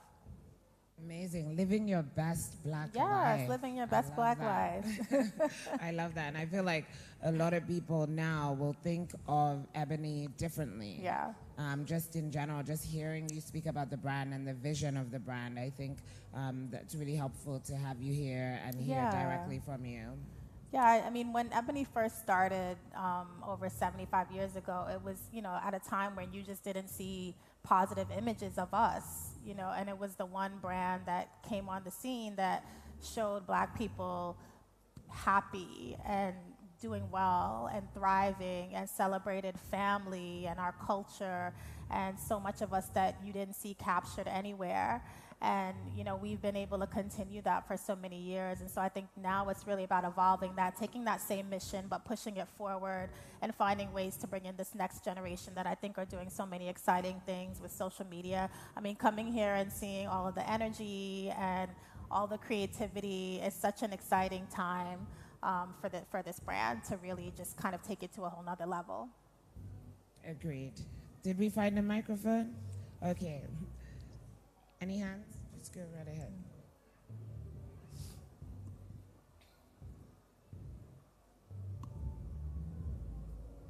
Good afternoon. Thank you. So I have three questions. I'm sorry. Okay, 2 questions. Okay, 2. So what skills would you say are important for anyone who wants to be like you? And what skills are important to you right now? Then my second question, you talked about having teams globally to work for Ebony. So for anyone who wants to be a part of the team, how does that person go about applying? Yeah, so well, thank you for your question. The first question about skills, I would say, so the fundamental skills are, obviously being a hard worker, being someone that's a self-starter, because I always say even though Ebony we're a legacy brand, but we're still very much in startup mode, which means you can't be afraid to kind of like get in there, roll up your sleeves, and do the work, right? But then the other piece, I think, is really having a very clear and specific perspective on what it is that you want to do. You know, what is it that you want to bring to the brand that can help us evolve?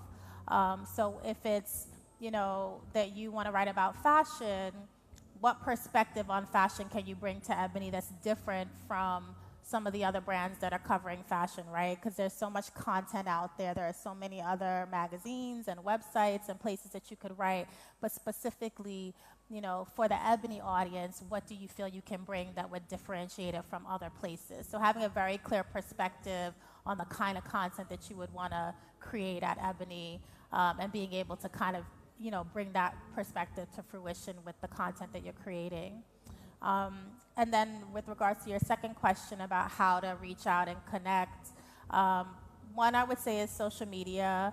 And then we have an Ebony email account called, it's submissions@ebony.com, where writers and contributors can send ideas that they have for stories that they want to write or content that we want to produce. We get a lot of pitches from young photographers and other creatives that want to, you know, contribute content to the brand. So that's the channel that we send people to send those submissions as well. And then the editors, we look through them, and then we'll contact if it's something that we're interested in.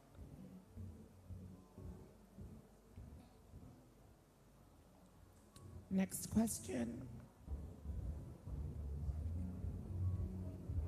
Good afternoon, everyone. Hi, Mariel. I'm an ardent reader of Ebony, old editions. I used to scrabble. Anywhere I see, how much is it? I buy it. Well, my question goes thus. It's a digital world now, and you said Ebony is now digital. Is it that the physical aspect, the print, has it been phased out totally, or is it still on while the digital is still on? Has it been phased out? So right now, it's digital only. So we're not printing every month like how we used to. But I would say it's not phased out completely, because I do believe that there is still very much a need for print. You know, we're a multimedia company, so right now Ebony is focused. You know, we have a hardcore legacy in print, but we want to build upon that. So now we're also saying, okay, how can we tell stories in video? Like, we recently launched an Ebony Studios division that's going to be doing documentaries. So if there are any young filmmakers in here that are interested in submitting there, that's an area of new opportunity now that didn't exist before. We also have our books division. So with our books division, we're looking to find young authors that have books that they've written, and Ebony Publishing be a platform for distribution where we can get, you know, those books out and get them to a larger scale. So we're looking for other ways that we can build upon the brand. But I would say no, the magazine is not completely phased out, but we're just kind of reimagining the frequency. So it's not every month, but what we're doing is trying to do things like special editions. We actually did come out with an issue at the top of February. It was our first print issue in 3 years. And it was all about Black women in STEM. So we had these young college students, female students that are all studying science, technology, engineering, mathematics, and the whole issue was dedicated to Black women in those fields. And that was a special partnership that we did with the beauty brand. So we aren't completely out of print, but we're just kind of reimagining how we print and the frequency. So maybe it might be special collaborations, maybe a travel guide, maybe something around arts and culture, where we maybe do something in print that's a few times a year, but not every month. But I still am very much a believer in print. I love to sit and kind of like flip through the magazine and feel the pages. And so that's something that we still want to include, but just not have it be every month. I hope you hold on to your old issues, because they might be collector's items one day. They are. Yeah, they are. People definitely collect. My grandmother, who is 98 years old, she has copies of Ebony. She has them laminated and framed that are like 60, 70 years old. So they're definitely collector's items. That's amazing. Yeah. It's amazing.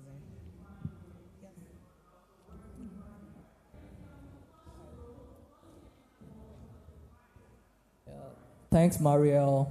You look amazing. Oh, thank you. My name is Tope, the CEO of Tope Adekolo. I run a fashion brand, and as well read couples of Ebony. My question is, how were you able to maintain your space and stay aloft in a competitive market, especially when people are doing what you're doing or getting to do what you're doing? Thank you. I didn't hear the question. Sorry. So how do you it's remain, quite loud. How do you remain competitive in a market when you have people doing what you're doing? Exactly. How do you maintain the space?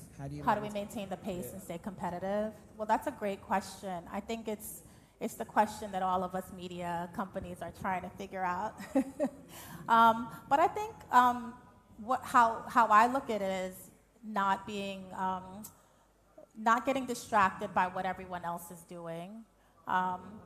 So I think it's easy to kind of look at other magazines and say, well, this one did this one did this. You know, we need to try to copy what they did because it seems like it's working for them. I think specifically in this role at Ebony, it's really staying true to who we are as a brand. The thing that we have that sets us apart from everyone is the fact that we've been around for 75 years and we do have that legacy. So there's automatically just a trust that the reader has in coming to us because they know that, you know, that you're home. You know, it's a safe space. So really leaning into, okay, who are we at our core? You know, what is the DNA of the brand? And then how do we expand upon that? So part of it is taking the things that bring us to the brand cachet, like our archives, and finding ways to reimagine it. Like one thing we're doing, another interesting thing we're doing with Google is digitizing all of the Ebony archives. So you will be able to access an online database of magazines dating back to 1945, you know, the first issues of Ebony, and you can look through and see what was happening in the world at that time and read the stories and see the photos and all the articles from that time. And that's something that very few brands can do. So, so for me, I think for us being competitive at Ebony, it's really leaning into the things that are at our core and reimagining those things, not trying to do what someone else is doing, you know. So, you know, our DNA and our cachet is in our legacy. So how do we take that legacy and find new ways to reimagine it, like what we're doing with the covers, right? The covers are something that people know us for. And so it's like, okay, how do we take the covers and bring something new with motion and graphics and things like that? So just that was a long-winded answer for saying, just staying true to who we are, not getting distracted by anyone else, leaning into our legacy and finding ways to reimagine the legacy with the content we're creating. Great. Can we give to the gentleman in the front, in the green, after her, after she's done? No, after she's done. Good, yeah. Thank you. Hi, Mario. My name is Lara. So I would imagine that you have interacted with a lot of fashion brands, you know, over the years, and I'm just curious, what can you say is the it factor for successful, you know, fashion brands? Is it something that you can't really explain, or are there, you know, indicators that this is going to be a very, very successful brand that makes it stand out from the rest? Thanks. Yeah, that's a great question. I have been lucky enough to have met a lot of talented designers. And the ones that really resonate with me the most are the ones that, you know, of course you have to have a fresh perspective and be doing something different, but also I think it's about the follow-through and the follow-up. Because a lot of times there will be designers that I meet. I remember the last time I was here was in 2019. And I was here for a couple of days and I wanted to do a shoot because I said, when else would I get to come here and be able to pull from all of these brands?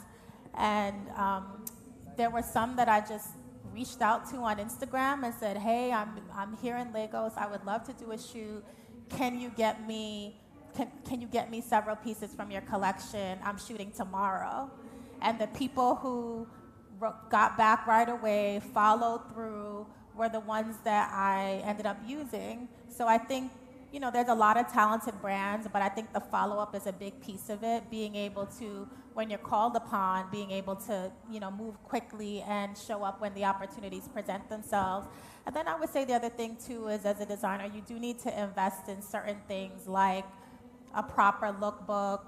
Make sure your social media looks good, because that's pretty much where people are going to find you and see what you're doing. It's how stylists will find you. It's how editors will find you. They'll go to your social media, and if they can't find you, you're going to miss out on those opportunities. So I think investing in your social media, making sure that you have images that really showcase your collection in the best light, having a proper website with contact information. I can't tell you how many designers don't have their contact information on there, and you just miss out on opportunities because of that. So it sounds pretty basic, but those are things that you would be surprised a lot of people don't do. So just making sure you have those core things in place, and then being able to show up that when it's time, when you're called upon for a shoot, that you're able to get the pieces to that person, because that one opportunity could be the thing that changes everything. Wait, can we give it to the man in the green? Yeah. Hi, Mariel. My name is Coyote.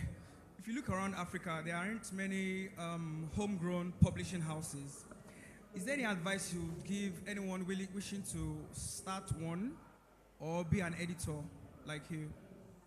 Any particular advice or tip? Sorry, Coyote, can you speak slower, please? And louder. Yeah, so I said, if you look around Africa as a whole, there are not many publishing houses, media houses, especially in fashion. So what advice will you give someone that wants to start one, a publishing house, or become an editor, just like you are? Digital. I would say the biggest thing to do when the easiest way to start if you're looking to create an online magazine or online publication would be to start with digital. There are so many amazingly talented writers and stylists. So I think building that connection of finding ways to create contacts with young writers that can create content for your platform that you're looking to build. Find young, if there's a web developer, actually a lot of sites now can be built using, so many of the, there's so many websites now that you can build with a template, so you can create your online magazine, start, initially with the template. And then I think it's just finding young writers that can contribute. I think building those online communities so that you can find ways to connect with young writers and young photographers that would be willing to, just work to just have their work put out there. I think in the beginning, when you're just trying to start out, a lot of it is you may not expect to get paid, but it's just you want that visibility. And there are a lot of young, hungry creatives that if there was an opportunity for them to contribute to an online magazine and just have their byline and their work published, they would be, open to that opportunity. So I think it's really about finding ways to connect with them online, using social media. I always say that's kind of like the biggest tool that didn't exist when I started out. I remember when I was trying to work in publishing, it was just so hard to build relationships. And now you can use social media to make those connections. So I think it's, looking for local writers that are here, find local stylists that are here, and do that outreach. Hey, I have an online magazine that I'm looking to start. Are you interested in writing some articles? Are you interested in styling a shoot? And there'll be a lot of hungry people that are willing to do that because they want to just get that foot in the door. So I would say that's a great place to start.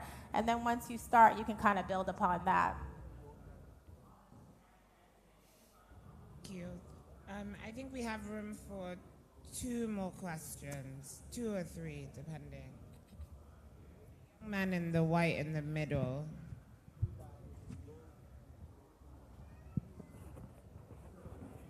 Hi, good afternoon. My name is Ayomide. Please, can you speak up? Good afternoon. My name is Ayomide. I'm a graphics designer actually, but this is not my class. I was to attend the former class, but as I'm seated right now, I'm learning a lot. Sorry, we can't hear you. I said I'm learning a lot as I'm seated right now. This Okay. is not my class originally. I'm to attend the first class. Okay. Yeah, but my question is that I'm a graphics designer and Yeah. I'm also learning cinematography. So how is the styling world and the photography world, how are they linked together? Like, how can they work in, like, hand to hand? Like, what's the connection between the both of them, the both field? So let me, did you hear? I Okay, you're couldn't quite a hear. graphic Designer. and cinematographer. And your question is, what is the link between photography and styling? The link, okay. Got it. That's another great question. The link between photography and styling is so important. If the styling is bad, it can make for a terrible photo. Very basic, concept, but it's true. Keith, our photo director, is someone that I've worked with for about 15 years, and we worked on so many shoots. And really the styling and having that synergy of having a photographer that also knows how to shoot clothing, because that's another piece. You want to get the right angles, where the clothing is highlighted and the pieces are highlighted. But it's very important to try to find a stylist that you mesh with and have that good working relationship with. And I say again, I think social media is a great place to try to connect with young creatives that are, up and coming stylists and things like that. But the right wardrobe can really make or break your production. If the fashion is next level, that's going to really elevate the images. So it's super important. So we only have time for one more question. And before you ask the question, I want you to really think, if this was your only chance to speak to the editor-in-chief of Ebony Media and SVP of programming, what would you say? Make it good. Because it's the last question of the day. Good No afternoon. Pressure. Good afternoon. My name is Adeolu, and I happen to have read Ebony as a teenager once in a while. Sorry, we can't hear you. My name is Adeolu, and I happen to have read Ebony once in a while as a teenager in waiting rooms. I run, as one of many things, a website called The Frontier Herald, and we'd be more than happy to collaborate with Ebony on three things. This is my pitch. I'll send it later. Okay. Do you know what? I'll send it later, but I'll let you know. But first question, the only question, for the next 5 years, what is Ebony's focus within the United States, but also globally? Thank you. For the next 5 years, what is Ebony's focus in the United States? Okay. So I would say the focus really is, it's to go global. We definitely have built a core audience within the United States, but the focus really for Ebony is to build an international audience. But what that looks like, I think, has a lot of different facets. So at the core, first it is really building upon our digital ecosystem. So reimagining our website, creating a digital platform that's visually compelling, and something that readers want to engage in and sit through and kind of shift through the pages for some time. So that's one big piece, is really building out the digital content, expanding upon our digital team, bringing on more writers and editors that can contribute content to the site for our social media platforms, as well as for ebony.com. Then the other piece of it is Ebony Studios, which is our film production company that we soft launched this year. And we're really looking to bring on young filmmakers and writers that have projects that they're interested in pitching to Ebony. So, we have a full service production and distribution arm where we're looking to bring on young writers that have projects that Ebony can help put out there. So that's the other piece of it. Then we have our Ebony Publishing division that's looking for authors. So any young writers that have books that they've produced, how can we help them put their content out there on a larger scale? Then podcasts. That's another big piece of it for us. We don't actually have an Ebony podcast, so that's an area that we're really looking to build upon as well. So really kind of rounding out this digital ecosystem, because Ebony has really been focused solely on print for so many years that we really know that storytelling now goes way beyond just print. So finding ways to tell stories in new mediums, through video, through podcasts and other platforms, is the big focus for us. And definitely that international piece. We have a core audience that we built that's based in the United States, but we really want to build that connectivity with those of us that are abroad, those of us Black folks in the Caribbean and Europe and, you know, South America, here on the continent. So that's a big push for us as well. Awesome. Thank you so much. We've learned so much. Thank you for telling us about everything and this ecosystem. You're amazing. Round of applause for Mariel Bobo. Thank you. Thank you, everyone. It's called Abebi by Ton, spelled Abebibytan. And where can we find your store? So our store is kind of opposite. It's facing the radio booth, but all the way at the end, the corner store, facing where the radio booth is. Okay, so if you step in through the entrance, where do we go? Left or right? You go right, go all the way to the right, and then you make.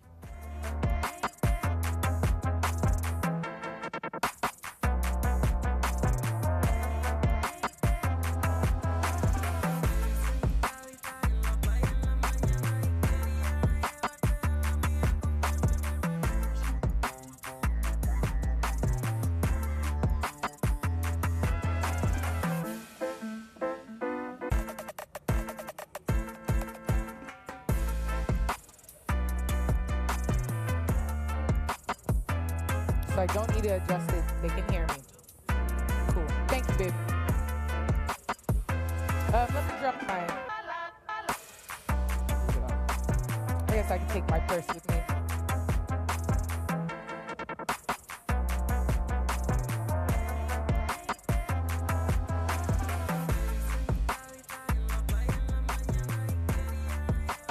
So what are you guys are taking all those clothes back, huh? Man. Man, oh man. All right. Thank you so much to Mariel Bobo and Nicole for that wonderful class. If you're interested in the next one, you do not want to leave. Man, oh man. We have Alice And Temperley these next. Aren't like, there's not enough Can we have the space. radio off here? So, yeah, thank you. Man, oh man. All right. Next text. Alice will look at honest and entertaining insights on the Should world we start going? of fashion. All right. So if you want to stay for that class, you can just remain on your seat. It will start at 3 o'clock.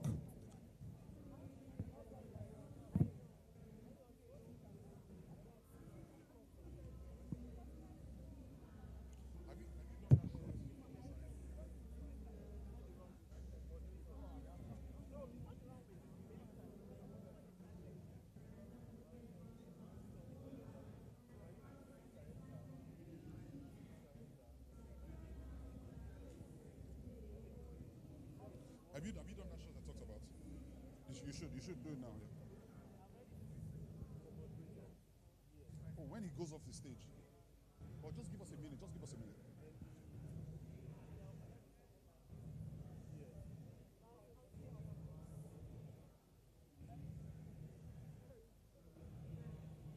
No. See, we're supposed to take it from there to the audience. Time to.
opportunity for me and my business, and I'm so excited. We are Food City. We sell the most comfortable footwear in the world. We have a sale rack where everything on the rack is 15,000 naira. So you don't want to miss out on that. So the setup has been very lovely. They made everything available to us. Shout out for GT Bank for selecting us and for putting together this amazing event.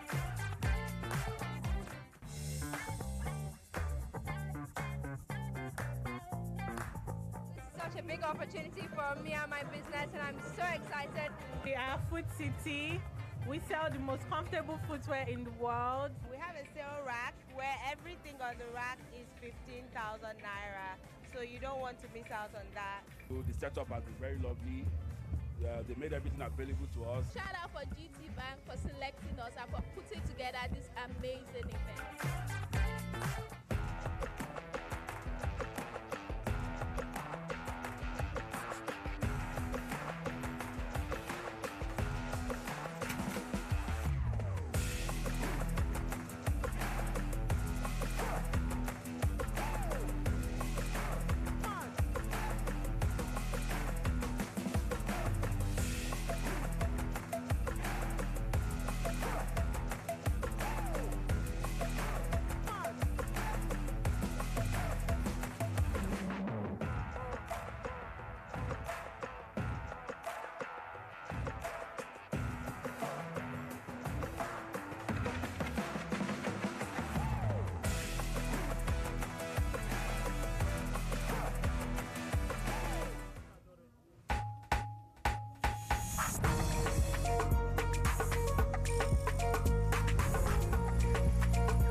Fashion Weekend. Always a good idea.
start my own business, and I've been thinking of different ideas, different areas of fashion.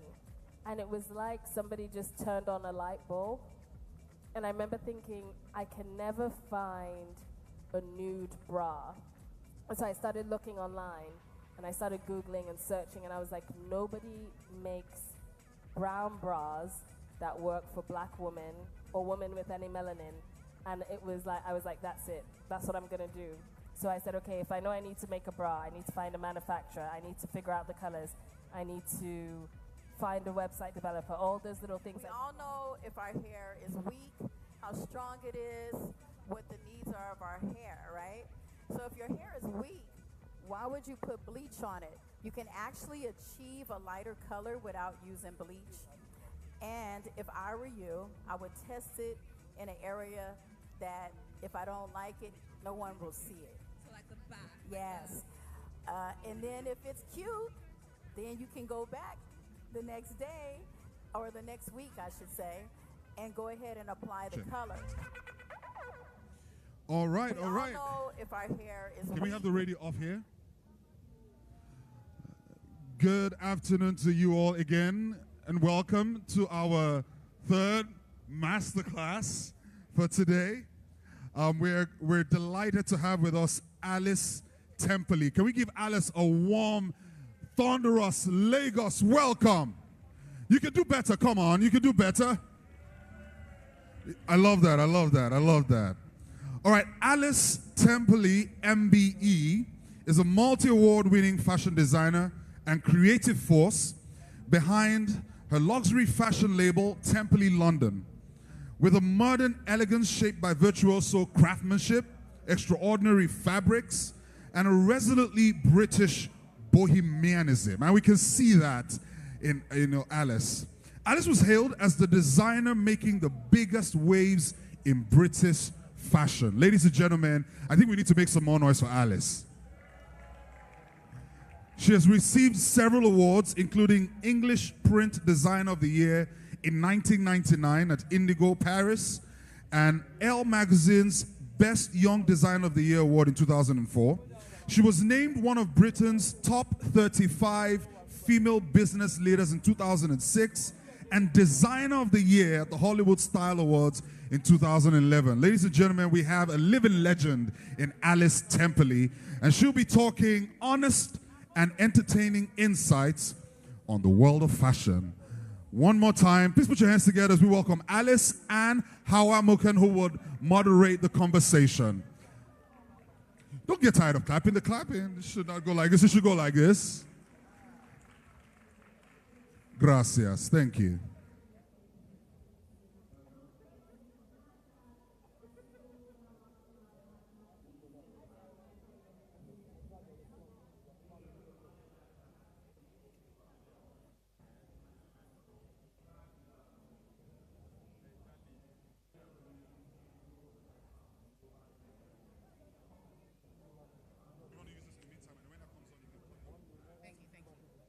All right.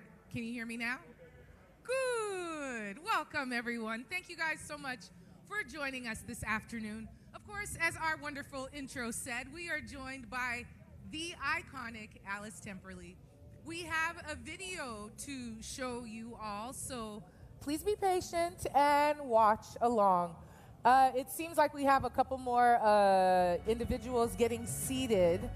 So maybe we'll hurry up and get them seated and cue in that video so everyone's on the same page. Yeah? Okay, here's the video.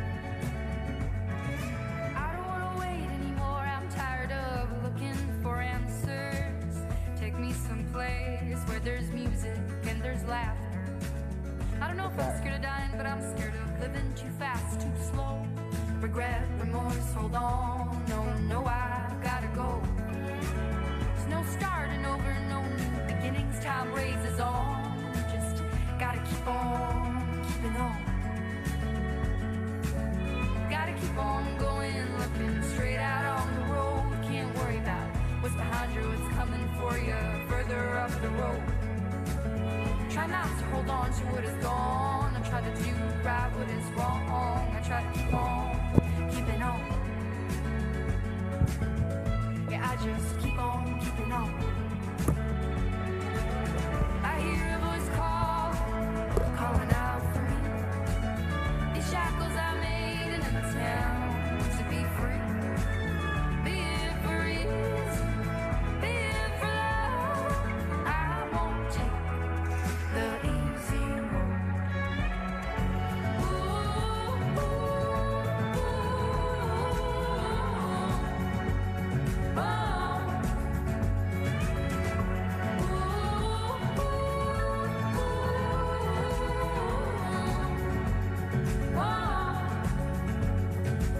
I've woken up in a hotel room. My worries as big as the moon. Having no idea. A round of applause for that video, please. Something good comes with the bad. A song's never just sad. Does my mic work yet? Wow. Well done. Thank you. Thank you for coming, everyone. Come on, a louder round of applause. Yeah, that's the spirit. All right.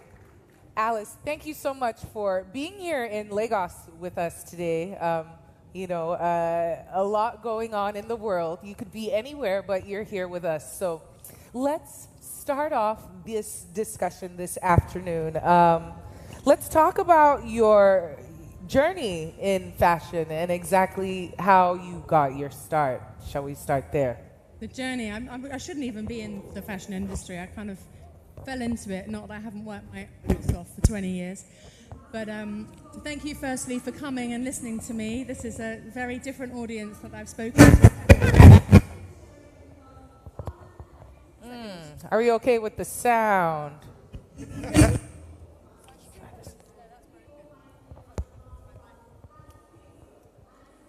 that better? No. Try that. Is that better? There Yes. we go. There we go. Okay, now it works. So thank you so much for having me. I'm here to basically give you a little insight in my journey for the last 20 years. I'll always tell the truth and I'll always answer any questions. So please do ask me what you need to know at the end. I started my journey making and selling things at the age of 11. I used to go and raid the bead shop in Covent Garden and make, first of all, like earrings and necklaces, and then went on to make sort of printed things, and always got in trouble for cutting up any nice bit of fabric that I could find in my mother's cupboards, because I grew up on a farm in Somerset, which is southwest of England. Oh, farm girl. I'm a farm girl. And when I first had our first TV at the age of 11, I discovered film noir black and white movies and all the Edith Head costume, which I was obsessed by. So I quickly learned how to drape bias anything I could do bias cut, found any fabric that I could with fringes on it, and started making myself stuff at the age of 11, purely at that point just to sort of dance around the house and feel like I was exporting myself to another world. Beautiful. I then went on to study science because my parents wanted me, my father especially, did not want me to be going into the art world. He wanted me to be a vet. So, a veterinarian. All right. I did my science. My science led me into mixing chemicals, dyes and paints, and going in to do my degree in print. I am textile trained. I did my master's at the Royal College and my degree at St Martin's. And I was all about print and learning about jacquards and weaving and the processes. So I worked for an Italian fabric producer. That's like my only job before I was crazy enough to set up my own company in Como in Italy. And they did all the stuff for accessory collections, all the scarf collections for Valentino, Jean Giufferi, all of those people. And the woman that was in charge of the factory was crazy enough to have me employed for a few days a month with a translator. And I think the people in the factory thought I was a nightmare, so I was very young and couldn't speak any Italian. Anyway, I did that, and I learned all about printing. And then I briefly lived in Asia for 6 months and still worked with the same silk manufacturer from there.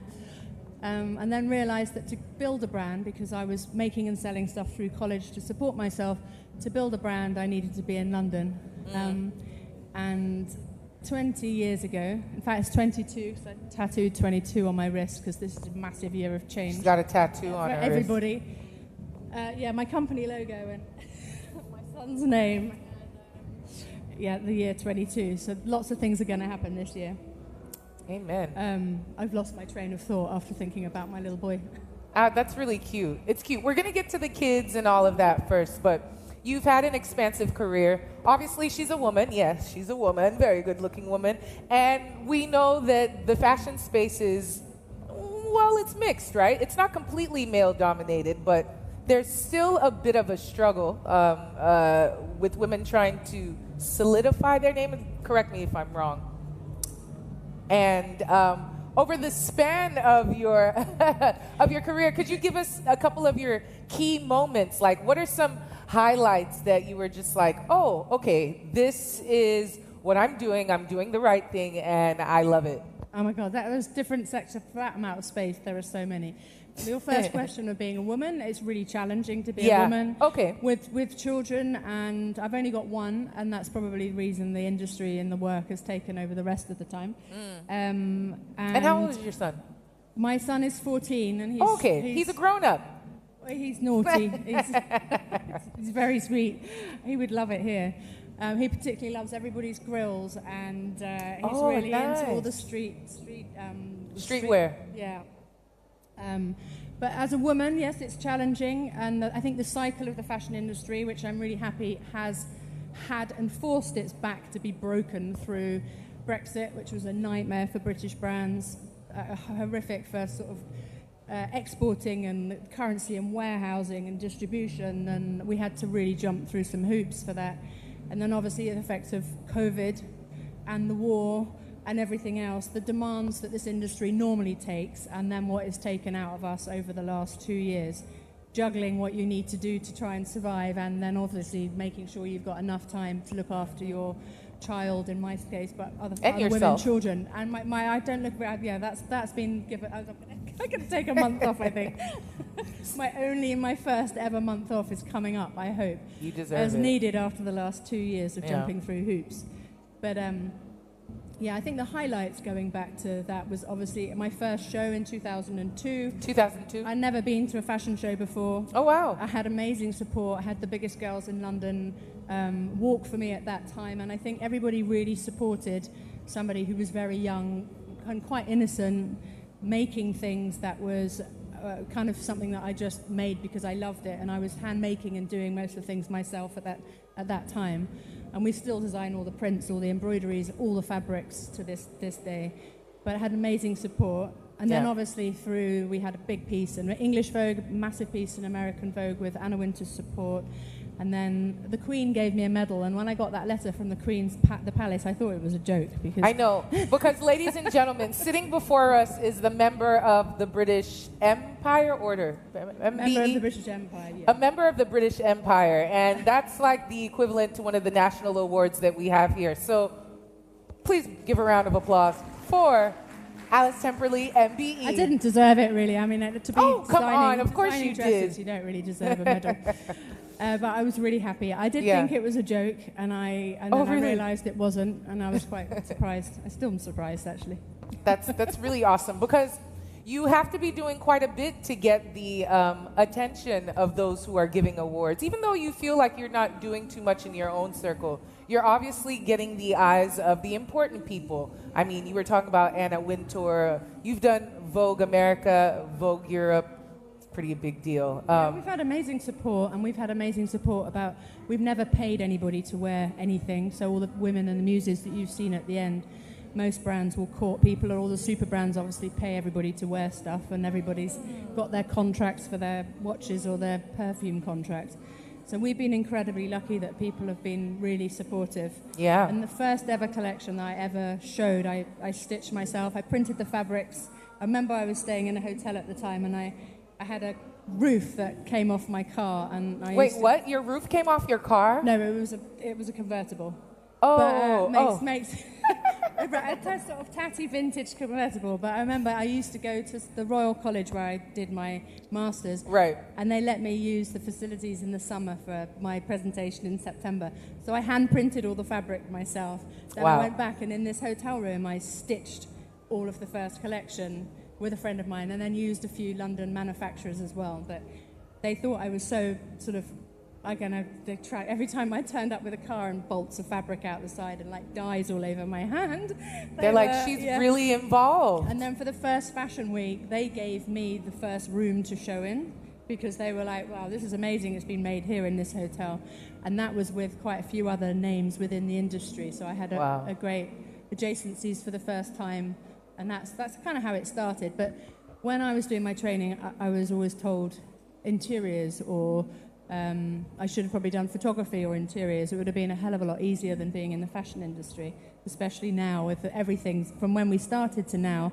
It's a totally different landscape, from wholesale and editorial now to the digital world. Then it was the website, and now it's back to personal appearances, touching small flagships, and very much about making sure you can explain why your brand, why people should buy it, and your authenticity. It's all cyclical, isn't it? It's just one big revolving wheel. Yeah.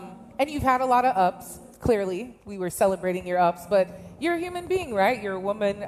You've had a couple of downs, too. Can we speak on some of the hardest challenges you had post-COVID? Post-COVID, the hardest challenge was then the war.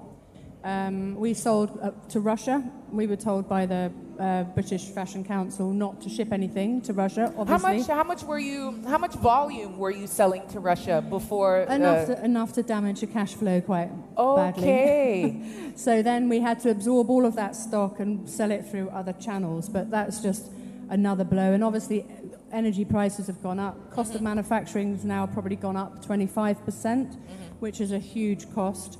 And then when you're working with your ready-to-wear collections, that's hugely competitive with price point.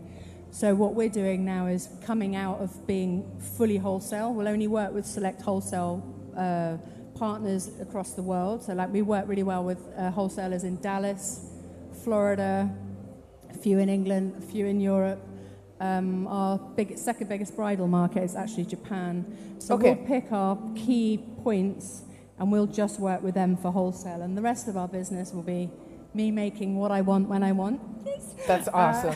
And our heritage line that never goes into sale, and is just dresses that keep being worn on the red carpet, and people want them in different colors. And then, so it's just change. The whole industry is massively, massively changed. You know, as Nigerians, I feel like change is a constant anywhere, but as Nigerians, we're used to change. We're one of the most resilient groups of people on the earth, just because of the environment and the things that we have to constantly shift and adapt to.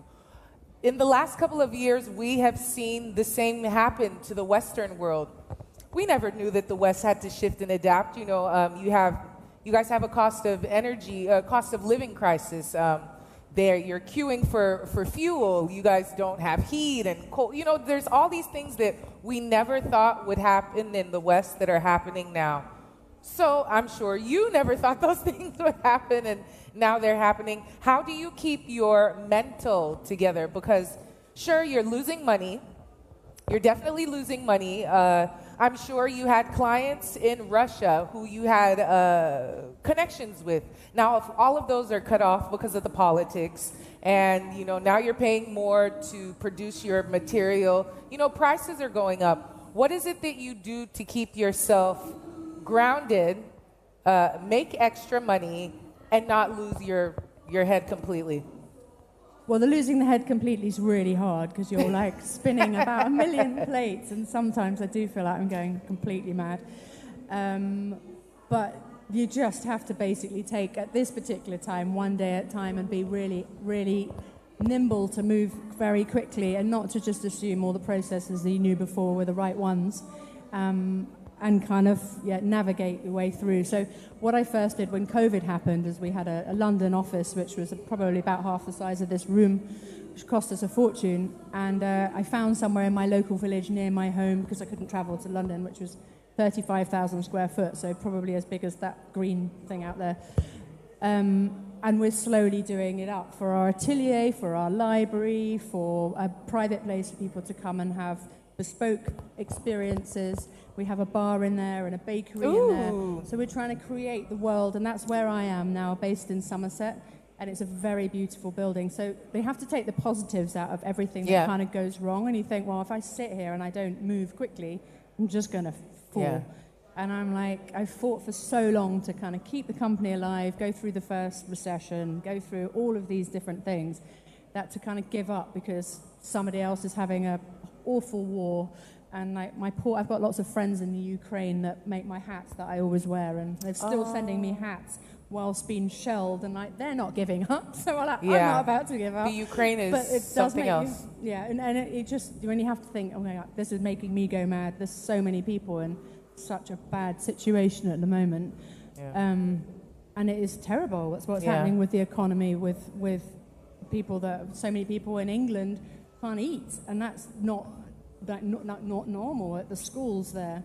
And the schools are suffering because the schools can't kind of stay alive with their, they've got no budgets, no money. So, England's taking a bashing. Yeah, the whole Western world is taking a bashing, and we're watching in fear, but we know things will get better. Well, we certainly hope so. And not to harp too much on these challenges, but we got to talk about being a woman, right? I was about to say, how many women are in the audience? I can see you all. I can see you guys. But women, we know our unique challenges, right? Not to discount the men, but we know our unique challenges, especially when it comes to motherhood and trying to balance your work and your money and your own mental and your look and your marriage. So we do know that you were married, and then you got divorced, you have a kid. A lot of people are going through the same issues as well. How were you able to cope, maintain? Same thing, I guess it's a different application from the war, but first of all, how did it make you feel? How did you bounce? How did you bounce back from it? And did you get a revenge body? Is this what we're looking at right now? No, this is post-COVID stuff in my face. No, me and my ex-husband are very good friends. We are the parents of a gorgeous boy, and we are very good friends. And our lives just drifted apart because he was a crazy party boy, and I had a child, and it just changed a little bit. Party boys take we're note. very good friends. But it was really hard because that was also the post of crash in 2008. So it was the crash, the divorce, recession, right? The recession. And that was just the first thing. So we had a shop in New York and a shop in LA. We had to come out of there, had a child, and then quite quickly marriage fell apart. So I'm sure if I probably had, sounds like a weird thing to say in retrospect, but maybe if I'd had support knowing what all of that was, maybe, I don't know, we're good friends. In fact, I couldn't be married to him anymore, that's fine. It's better to be friends with him. But that was really challenging, and also having to navigate the business, run that myself because we started it together, and then look after my child myself. So that was really, really, really hard. And I think if I hadn't grown up with very strong parents and in the countryside on the farm, I probably wouldn't have had the spine to do half the things, or the stamina to do half the things that I've had to do and survive and navigate through, and it's not over. And sometimes, you just wake up and you go, oh my God, what is going to happen? It's like so surreal, it's kind of trippy and kind of weird, and all these things going on at the moment, and where you find yourself. I mean, that's the best thing about this industry. You can find yourself in, secret palaces in Abu Dhabi, or like designing the first dress that anybody's ever seen, the husbands will have ever seen her or seen her in. So first time designing dresses for that occasion, or Michelle Obama or whoever. So it's just really it's interesting, and it kind of keeps you going, because as much as it is challenging, it can be very rewarding when you're designing. And it's also introduced me to the most amazing people, and the mills and the fabric suppliers and the factories that I've worked with for most of my career, and then obviously bought new people that I'm working with, but it's like one massive family. So I don't want to be, with the whole world environment at the moment, you have to keep going to be able to, you've got one massive family. It's certainly not all about me. It's about logistics, manufacturers, suppliers, as I'm sure everybody knows here. Designing part of it is actually just quite a small part of it because the rest of it is just so immense. It's a whole chain. Yeah. So what is your favorite part about being a fashion designer and your least favorite?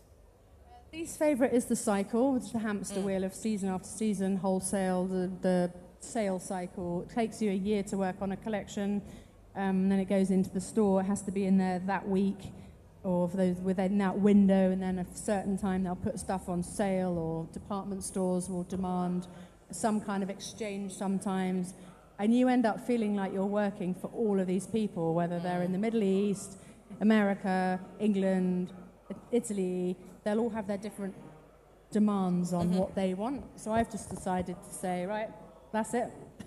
We are now only wholesaling to a few of you, and I want to feel creative again, and I want to enjoy it again. So if I feel like collaborating with somebody, an artist, or I feel like I'm going to Japan, so I want to design something with loads of blossoms, or we'll do flash product more direct to consumer, as well as our heritage and our bridal. So we're just changing the whole way of doing our business model because the whole system is broken, and everybody just assumes that it's more about like wholesale and department stores. It's not, as we know, anymore. And there obviously is the web business, but it's more about that personal touch with people. So like I said, we do trunk shows, and we'll be going to Stade in Switzerland, we'll be going to the Bahamas, we'll be going to wherever we feel like going, where there is a good clientele base and a host. And that's where we'll have interactions with real customers, real people, can ask us questions, see how things are made, and then, that was what we do with Ready to Wear. And we're launching homeware in March, which I'm very excited about. Yes, we're going to get into that, but I wanted to talk about the use of technology, social media. How has that influenced or informed the way that you guys do things at the brand? Do you find that you have more international eyeballs now? Where are most temporarily women from? Well, England's obviously our biggest market. We have stores in Qatar and Dubai, and the new Dubai Mall and Fashion Avenue, and that wing. We've been there for about probably 8 years. In fact, we've moved to the new one. We're growing quite fast in Europe. My CEO is Italian, probably why. So different places. We were in 37 different countries at one point when we were wholesaling, and we realized that we were wasting our time looking after so many people that were so demanding with like little orders and looking after them and shipping, and it's a waste of time without you do less and stay focused. Volume. And just really look after those fewer clients is much better than having loads and loads of clients that you can't look after. And especially now. Yeah. Do you find that social media is a tool for you guys? Yeah, especially because we've never advertised, so... Wait, what? We've never advertised. That's awesome. You guys are like... We've been given a few free ads here and there, which is nice, but we have never advertised. Great. We've never paid a celebrity to wear anything either. And so social media is extremely important for us, and especially now when you're like, okay, I want to know about a brand or the person behind it, you just go on to Instagram, or we're not on TikTok or anything, I haven't got that far yet, but obviously the web and Instagram. And then people can see obviously the history of all of your collections, people wearing things. You can tell the story that instead of waiting for editorial press in some newspaper or magazine to write something, you can update them with what you're up to. So when I moved to the countryside during COVID, there was an amazing feeling like we were moving out of London. Like, oh my God, are we going to disappear? We're in the miles away from London. But to tell that story on social media, lots of people followed that story.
when I went into like corporate America, where I worked for like billion-dollar brands, and I was like the only black person.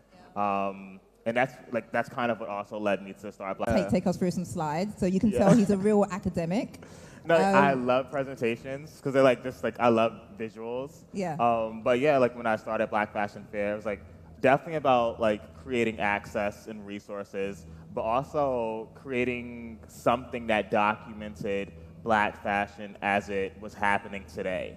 And through releasing Black Fashion Fair, as you can see here, we released the book this year. So I wanted to have a book, so I did a book. And we released the book this year, and it was called Black Fashion Fair Volume 0 Scene. And it just kind of went crazy. Like people, like for the first time, had access to like a black fashion magazine. So you have magazines like Ebony, like Essence, like Vibe, who, you know, photograph fashion, but those are lifestyle magazines.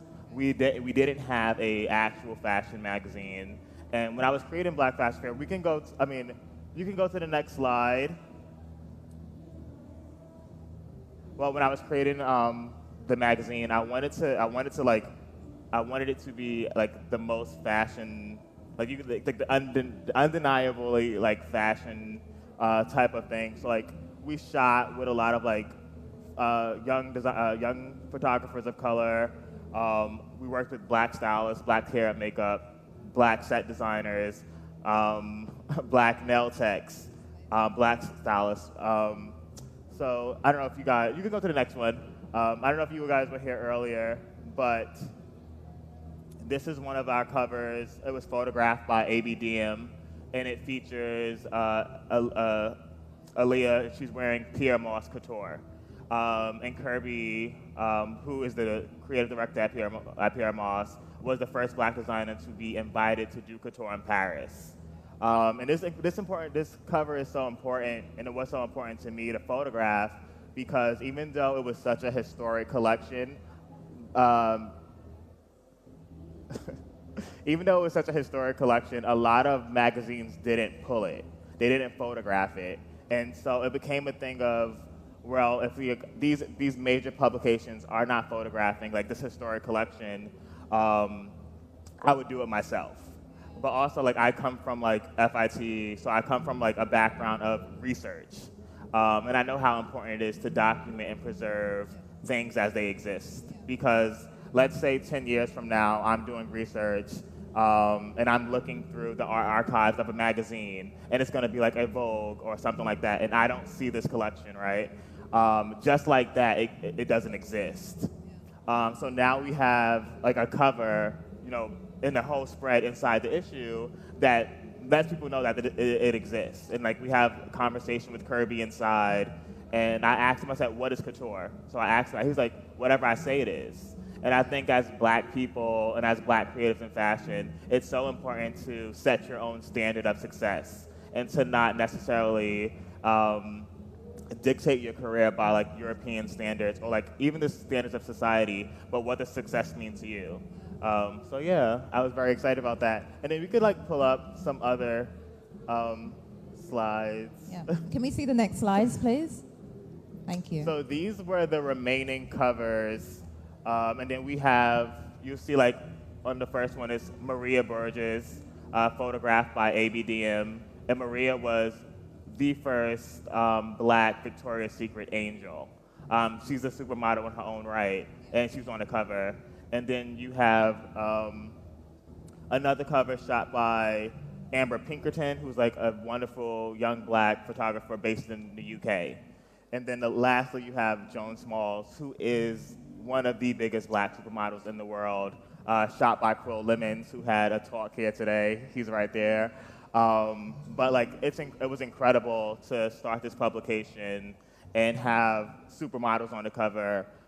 Joan is wearing Theophilio, which is a brand I also work for, but she's wearing Theophilio. Sabrina is wearing Yasmin Asada, and Maria Burgess is wearing Sergio Hudson. And what was really cool about these is that, again, these are actual models where, you know, we're prioritizing the fashion image in black designers and black creatives at every level, So you'll see black photographers, black stylists, black designers. It created that. Yeah. So yeah. Yeah, I'm just, looking at those visuals is just so amazing. And it's interesting what you say about the need to document, the fact that, all these amazing black people within fashion, whether it's supermodels, whether it's the designers themselves, and needing to document it, otherwise it may not be documented, right? So it needs to be us who tell our own stories, so to speak. So just, in terms of that, how important is it for the black fashion world to carve out a space for itself? Otherwise, will it be seen, No, yeah, and I think even just like you saying like, will it be seen? I named the first issue "Seen" because it was more like a call to action, like not only to the industry to say like, black creatives are here, they're existing, but also to ourselves to see ourselves and to be in community with each other, and that it can be done. So yes, I think it's important that black creatives in fashion are creating a community, but also like participating in that community. I think what we saw in 2020 was like a lot of like communities be created, but there was not enough action. So like actually participating and making a change and making action to make a actual change. Like Black Fashion Fair now can exist as this platform where we sell products. It exists as a platform where we have a book. It also exists as a platform where we educate people. And I think in terms of just like representation and documentation, this shot of Maria shot by ABDM, I referenced a Vibe magazine cover. Vibe no longer exists. But through this reference, for me, that's how I pay homage to the black creatives that came before me. So I was very excited to like recreate this image in my own way. And like all the clothes are by a black designer, the jewelry, the hair and makeup, and then you have Maria, who's a supermodel. And we're referencing this amazing Vibe magazine cover. And then within the issue, we also did an article about Vibe, written by Aria Hughes, who's the creative. What is Aria? Aria is like the head of Complex magazine right now. So just like not only like obviously it's fashion, but like we wanted to make sure that there was a lot of journalistic integrity in what we were doing. So like we have someone like Aria Hughes, who is a director at Complex. You have Eric Darnell Pritchett, who wrote a piece, who's writing the official biography for Patrick Kelly. And Patrick Kelly is probably the most known black designer today and of all time. So like just have those type of, those type of credits to this book was also super important. Not just the fashion, but like the written work. Beth Ann Hardison also contributed, and you guys who know Beth Ann Hardison, she was one of the models who participated in the Battle of Versailles. So, yeah. Again, amazing work, really, really inspiring work. I was going to ask about the time, do you feel like it's timely that publications like this and, what you're doing with BFF is coming at a time where obviously like around the world people are talking about representation, the need for diversity. So do you feel like the impact that BFF is making is because it is the right time for it, if that makes sense? Yeah, I absolutely believe that what we're doing is happening at the right time. It's happening at the time where I can actually, through Black Fashion Fair, make actionable change because like people like need it. We saw like in early 2020 what happened with George Floyd and what happened, like it was like a reckoning within the industry to where it's like people wanted to be represented and understood fully that without this representation that things are not going to change. And I think my generation and younger are the ones who are actually like shifting it, we're shifting it the most. Definitely. I want to open up the floor to questions just to see if any of the audience members would like to ask Antoine questions. Okay, we have a lady here, first of all. Can we get her a microphone, please?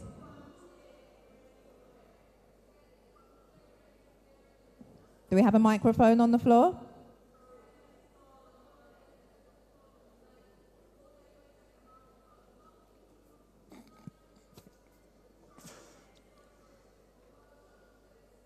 Thank you. There's one coming.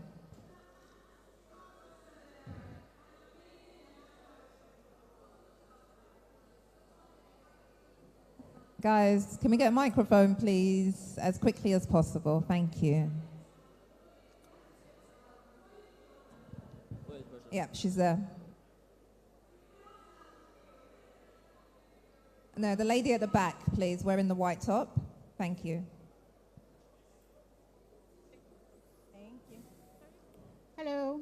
Hello. Okay, so I wanted to find out, how do we get featured in VFF? That's a great question. You guys, if you're a designer or a stylist or just someone who wants to write or just wants to share a I'm a fashion collection, designer, actually. we have a website, blackfashionfair.org. But there's also an option where you can just submit a portfolio. You can submit your website. You can submit your Instagram, and it'll come to us directly. We also, like through our Instagram, we have an email set up. I believe it's info@blackfashionfair.org, where we use that to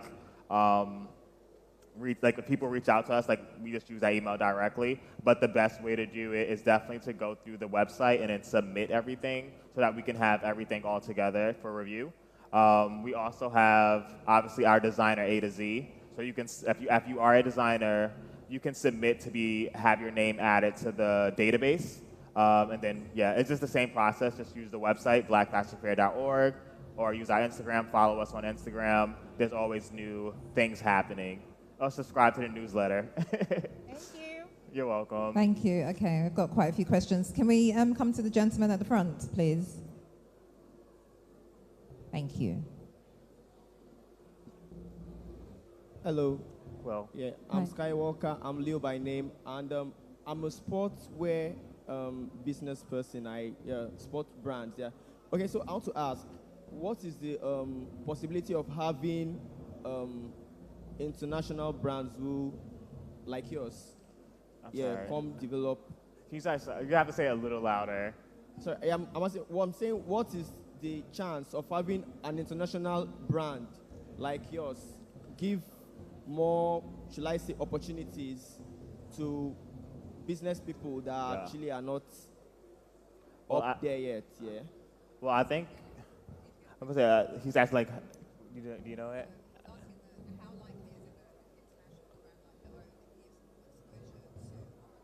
Okay.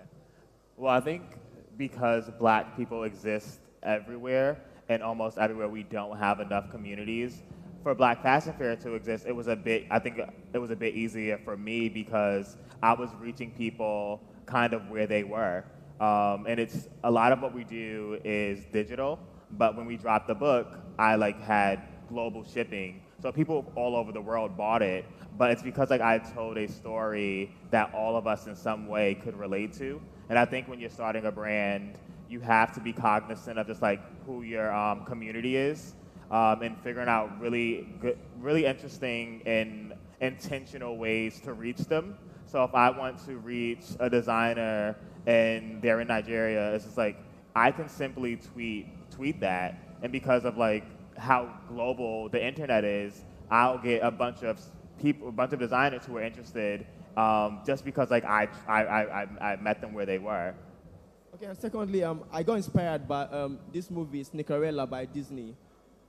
Is Sneakerella, there's a new movie by Disney that has to do with footwear, Sneakerella. Yeah, I actually saw the movie. There was a movie by Disney. There's a movie by Disney called Sneakerella. Yes. Yeah, I got inspired by, that interface of a very obscure designer having to get to meet with a very prime brand, and then having to, mix ideas, someone that actually has no name, no tags, no credentials, kind of, but has the ideas very golden and very real. Having that kind of platform where there's an interface is what I actually hope for, and thank you for your recommendations and advice. Thank you. Okay, Yeah, so that wasn't a question, that was just a Yes, statement. thank you, I appreciate okay, that. Thank you. I'm Okay, basically Cinderella. No. Yeah. We've got two questions over on this aisle, and then we'll come back there. We have a lot of questions, actually. Can we get the microphone, please, guys? Where's the microphone, please?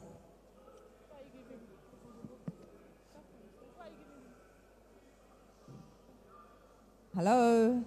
Where are the ushers? Ushers, can you please get the microphone to the lady standing up in the black? Right here to your left. Yeah, here. My left. Thank you. Oh, okay. You can ask the question first, and then we'll go to you. Thank you. Hello everyone. I am David. I'm here on behalf of Dimas Brand. So I would like to ask. Can you try to speak louder? Sorry, it's a Can bit you hear me difficult. now? Yes. Is it better? Yeah. Huh? Yes, Okay. that's better. All right. Thank you. So I wanted to ask if you listen to your story and how you created BFF and all the way here. I wanted to ask if you have a template or a set of principles you use to attract big names to the fair, or was it just people that are interested in the black fashion, like let's say Floyd, the stuff you did with Floyd last year, or some other big names you have worked with for Black Fashion Fair? Is there a template or a set of rules or recommendations to attract such names to your brand? No. Okay, so is there a template that you look for when choosing brands to feature, or stylists or designers to feature? Oh, yeah. I mean, think I that was definitely, I'm super intentional about all the designers that I work with, about all the photographers and stylists I work with, but also about the people that I put on, the designers I put in the database. So like if I'm looking for a designer, it's important to me that they have like a fully actualized collection, that they're actually making clothes, that they're producing clothes, so that I'm just not kind of just like adding a name for the sake of adding it, but like that if someone finds you on Black Fashion Fair and they go to your website, they can actually leave with something. So I think that's super important to me. When I'm thinking about like the book and as we start to work on the second issue, I'm thinking about just like global impact. For the first issue, you know, we had photographers who were obviously based in America, but also based in UK. We had stylists that were based, we shot some of the editorials in Jamaica. We shot stuff in the UK. It was about making a global fashion magazine. So I'm always constantly looking for new talent that can help bring Black Fashion Fair everywhere. Thank you. I hope that answers your question. Thank you. Okay, so can we get the microphone to this lady here? Thank you. Hello, can you Hello. hear me? Yeah, you just need to be a little bit louder. Okay, can you hear me now? Yes. Okay, all right. So you talked about, you said you're into research and you're particular about preserving African history. Yeah, apart from reference or apart from just keeping records, what inspires you to preserve African culture in fashion? I think for me, when I went to school, I went to FIT. I think I say that a lot, but when I went to school, I would do a lot of my projects, obviously, based off my own experiences. And a lot of the time, I would find myself, like, during project reviews, kind of, again, like, making the professor believe that this was important because they didn't understand my experience and it wasn't their experience. And, like, a lot of the students created work that felt comfortable to them, and I didn't. And then we would be in class, and they're like, you know, who's your favorite editor? Who's your favorite stylist? And I'm like, Andre Leon Talley, June Ambrose, and they have no idea who I'm talking about. So for me, it was just like, that shouldn't exist for another student that comes after me. So what can I do to make sure that changes, or like there's some record somewhere that says these people exist. And I think for like issue 2, I named it New Icons. And the idea behind that was, you know, Andre Leon Talley may not be a new icon to me, but he might be a new icon to you. Or, you know, someone like Quill Lemons or ABDM, those are new photographers who are on their way to being iconic. They're new icons. As a stylist, as a creative, I can be a new icon. So like that's kind of like as I go forward with like photographing, preserving Black history and Black fashion, the next part is photographing all of our icons, past, present, and future. I love that. Thank you. Thank you for your question. We've got another question from a gentleman there. Can we get him the microphone, please? Can we give the microphone? Thank you. Do you want to stand up so we can see you clearly? Thank you. Good evening. My name is Ademola Balogun. I run a affordable luxury ready-to-wear and ready-to-use Pan-African inspired all wearable indigenous designer brand focused on reusable plastics. So my business is modeled on using like a Nike, Adidas kind of brand that I'm running, but I want to run it on reusable plastics. For like 5 years now, I've been looking for investors, and I don't know how much you can do with that because I won't lie to you, my styles are very, very designable, very, very fashionable. But at the moment, I'm finding it very hard to find investors in this fashion world because I've had my glasses sold out, my necklace sold out, shoe wear sold out, but I needed a big break. So what do you think I should do to that? Okay, so he owns a fashion brand, a bespoke African brand, and he's got all these obviously amazing styles and looks, but he finds it hard to get investors. So basically the money side, the business side, which you're part of as well. So I guess in general for up-and-coming designers, what advice would you give them in terms of being able to secure investment for their brands? Well, I think first you have to make the clothes to make the object, the item that you're selling. I think for me, I started Black Fashion Fair with like all the savings that I had. So like I used every single dollar, every single resource, every single friend that I could to make sure that, that we would be able to exist. And now I'm at the stage where it's like, okay, I would be open to investors, but I think at first you have to build a really strong foundation to make people interested, to have people want to invest. So like you kind of like have to exist past sketches. You have to exist past like just an idea, but to create the thing, even if that thing is just like you needing to borrow and work a lot of hours to make the thing, but you need to have the thing to present. Like right now, I have the book, I have the platform, I have these things that are proof of concept. You need to prove that the concept has worked, that people will buy it, and that people are interested. Thank you. So I just want to touch on you in terms of your other roles. So we discussed before that there's so much that you do. You do a lot. So you're also brand director of Theophilio. Yes. Right? So what does that entail? Tell us about that side of the work you do. So as the brand director of Theophilio, my job is to basically move the brand towards success. And that's through making sure we are at retailers. That's making sure, the clothes are edited, make sure that the fit, everything is correct, and making sure that we have the correct infrastructure to exist. I also do styling for the brand. I also do the hiring and the firing. But we are a small brand and we're doing a lot of work. We have won the Vogue Fashion Fund. We won the CFDA Emerging Designer of the Year last year, and we just showed our Spring 2023 show during New York Fashion Week, and it was, in my unbiased opinion, but it was one of the biggest shows of the season. So we're in a really, really great place. We're about to launch in Bergdorf Goodman, Saks, and we're on Essence right now, which is one of the biggest global online retailers. That's amazing. Congratulations on that. Thank you. So obviously you're in Lagos, Nigeria. Yes. So I have to ask you about Nigerian fashion. Yeah. Are you really familiar with fashion designers from this part of the world? What are your thoughts on Nigerian and African fashion in general? Yeah, I mean, we have through Black Fashion, we have a lot of quite a large Nigerian fan base. So they're always tagging me in really ornate dresses and they use really interesting shapes. And I think that's what's kind of cool about designers who are from Africa, is that in America we don't necessarily have a lot of that type of culture. So when I come here and it's all I see is Black people, all I see is actual African culture. That's so it's amazing to see, and it's they got through the shapes, through the colors, through the symbols. In America we just don't have that. So seeing Nigerian fashion is just it's a totally new experience for me, and it's I want to bring that back home. I want to bring that to America. I want to bring it to the book, because I think because of our history and us being taken and brought somewhere, we're kind of wiped of all that visual culture for sure. I think there's a lot of visual culture here and through Nigerian design.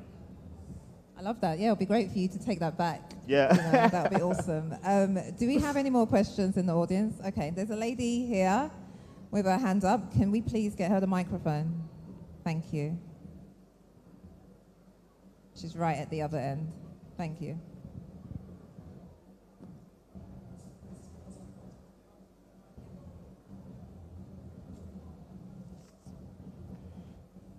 Well, yeah.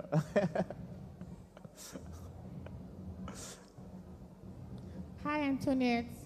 Hello. So what I wanted to ask was, I've looked through your bio and I can see that you have been able to do you've done different things. First by going to school, then working in corporates, retail, and all that, and now you're still a brand manager. So as a creative person, creating platforms for other creative people, how are you able to transition from one point, as in from one representation of yourself to another without losing yourself? Like, how are you able to understand that, okay, it's time for me to do something else, but we're still able to keep that dots or connections from one level of your life to another? Yeah. Yes, and how are you able to take the lessons from because most people in Africa here, everybody just wants to be a designer. But I can see that you went to really good school. If it was a Nigerian that went to the kind of school you went to, they want to be a designer. But you're not a designer, but you're bringing black people together. So how were you able to find yourself and still move forward from one point to another without losing who you are, and still being able to merge those different parts of yourself to be one brand? I mean, I think everything that I do revolves around my identity as a black person. So everything kind of intersects. So, for instance, I'm the brand director at Theophilio, and I met him because he was one of the first designers I collaborated with on Black Fashion Fair. So what I was able to see in him, I said, I think you have something really great here. I want to help you. So I was able to be his consultant and then ultimately become his brand director so that we could grow. So that intersected that way, and then I'll style a shoot for us, so that brings in my styling background. Or if I'm on calls about sales and deals or partnerships, that brings in my business background. But everything that I do, it kind of really intersects with each other, and I'm able to just build upon those tools. And what the coolest part about that is just that I'm able to take that to all the designers that I work with. So whether it's Theophilio or if it's Antoine Manning of Homagier, who I also work with, I'm able to bring back all of these things. So if I'm on a call with a brand and this deal doesn't necessarily work for Theophilio, I can say, hey, it might work for you or it can work for this. And kind of just being a connector of people, but also I'm trying to find real ways to help black designers sustain their brands. And that's through all the different mediums and all the different ways that I know fashion, that I know how to do business. So I don't separate any of them from each other. So if I need to sell clothes or I need to sell a book, it's kind of the same concept, but I'm passionate about every single thing that I do. So I think that's the main connector. You stay passionate. I exist in it. I exist as this person who wants to create space for black designers. So no matter in which way I'm doing it, I'm doing it. Yeah, I hope that answers your question.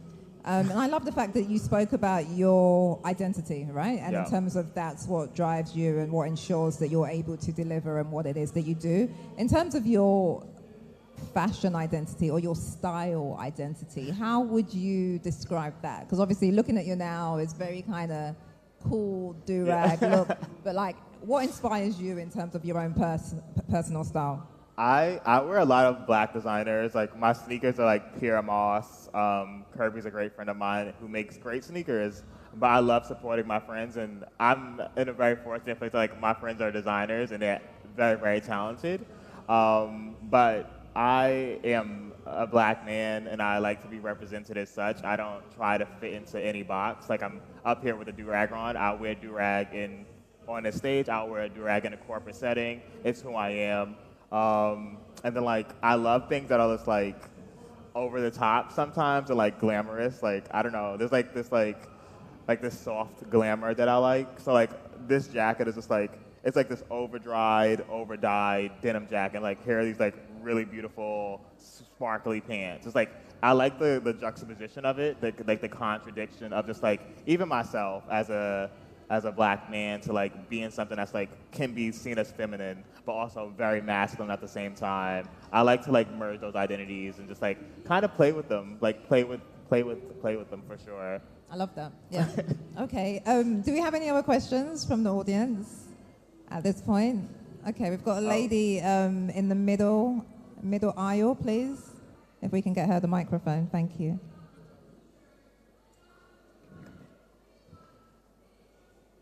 Video? Hello. Please, I'd Hi. like to ask you, Okay. how did your master's in fashion... Sorry, could you talk a bit louder? Maybe move the microphone closer. Thank you. Please, how did your master's in fashion business management help you up to your career today? How have you mastered How fashion? did your master's program in fashion business management transform into the career that you have today? Sorry, I didn't hear the last part. Sorry, I didn't get that either. Sorry. So he says that he did a master's in fashion business management. So how has he helped him through his career today? So you did a master's in fashion business management, right? No, I have a bachelor's. A bachelor's. Yes. Okay, cool. So how has that helped your career to date? I think I learned a lot of valuable tools in school that were completely necessary for me to even begin a career in fashion. But it's helped me because I'm able to, I've had a lot of experiences where like, I'm on the business side, like I'm on the deal making side, I'm on the side that says, this is what we need, this is the amount of sales we need to hit, this is the amount of wholesale orders we need to hit this many DTC customers directly to make money, to make a profit. So it's helped me tremendously, and it's been amazing for the brands I work with for them to have this knowledge of like, okay, I can't just sit up here and have a runway show and spend $100,000 if we're not making $100,000. So like I'm kind of like that. I'm the budget guy. So it's important to have some type of business background when you're trying to start a brand or be business minded. And if you're not, have a partner who is. Yeah, and I think that's great, and that's so valid because I think a lot of people within fashion, they're just focused on the creative side, right? And maybe they struggle with the business side. So do you have any advice? I mean, besides saying make sure you're able to do business, do you have any advice for fashion designers or aspiring people in the fashion world who struggle with the business side of things? I would say research. I Google everything within reason, but like research would be the best way. So like even when I'm just like, well, I don't know how to start a publication, I've read everything I possibly could so that could prepare me for like a role as an editor-in-chief. I read everything on Twitter. I read books. I read magazines themselves. I read editor-in-chief's bios from like every major publication that I was interested in. I needed to know what I was talking about, so I needed to do research. So if you don't know business, you can do research. You can do research enough to help you. So like I didn't just come into the business like, oh, I know everything. It was trial and error. It was like watching people. It was watching YouTube. All those things can be an asset, but you have to do research. Thank you. Do we have any other questions? Okay, we've got a question here, please. If we can get the microphone there, thank you. Okay, while she gets there, I just wanted to ask, so in terms of all the projects that you've been a part of so far, yeah. Which ones really stand out to you, or which ones are you really proud of? I think I'm proud of everything. I'm very proud of just like the career I've been able to build and the access I've been able to give people. I mean, for me, it was just like capturing Kirby's couture collection. Like that was like one of the highlights of my career. We also did a few other campaigns together that are just like absolutely beautiful. I think right now we're in the process of dropping a collaboration with Jean-Michel Basquiat, who is the biggest black artist globally in the world. And through that project, I invited 9 young black designers to make looks based off his artwork. And it's artwork that's in an exhibition that's been put on by his family for the first time. So it features like over 200 never before seen works. And these 9 black designers are the first to have access to these artworks in terms of licensing. And it's going to be amazing. And then like I just designed my own collection for FUBU, which is like the iconic black brand that so many people know globally, and one of the first, I think, billion-dollar black brands. So like just seeing where that can go, Amazing. So I'm very proud of I'm very proud of everything. Yeah. I mean, dropping a publication that focuses solely on black fashion was like iconic in its own way. So I'm very proud of like just the work that I continue to do. Sure. Thank you. I just want to take this question here before we run out of time. Do you want to go ahead? My name is Ife. I'm a personal shopper, a luxury personal shopper. So my question is, how do you get people to trust your brand? And like, how do you market yourself, basically? I mean, I think I'm, again, in a very unique and fortunate place as someone who has a really noted background in fashion, but also like an education, and I have the work that speaks for like itself. And then like I'm one of the very few black people in fashion that has the type of access and resources that I do. So like when I say like I'm friends with so many black designers, probably every major black designer that you could possibly know, I'm probably friends with them or have a direct link to them. And I think for many years I spoke about like the access that black designers did not have and that they needed. So it made a lot of just black people generally trust what I had to say and trust what I was doing because they saw me doing the work. They saw when I was just like tweeting on Twitter, whereas now it's just like I have a whole platform and a publication, but they've seen it from the start and they've seen it grow, and they see that I did not waver on what my expectations were when it came to what black designers deserved, what they needed. So I think that's super important. It's about like, staying true to what you say you're gonna do. So when I said, I want to make access for black designers, I did it. Yeah, thank you. So we are running out of time. So I guess my final question would be, your work has been featured in Vogue, Harper's Bazaar, Elle Magazine, numerous others, right? So you are a really big deal. What is next for you, or what is your vision for where you want to take your brands onwards? Next is dropping issue 2 next year, New Icons. But ultimately, I would like to see Black Fashion Fair become an institution of research and discovery, a repository for black fashion, style, and culture. That's my big goal, right? That's my big dream, is like to have our own, museum of black fashion. That's it. I want an institution, and I'm doing my best to build it. Thank you. Do you have any last words for the audience before we wrap up?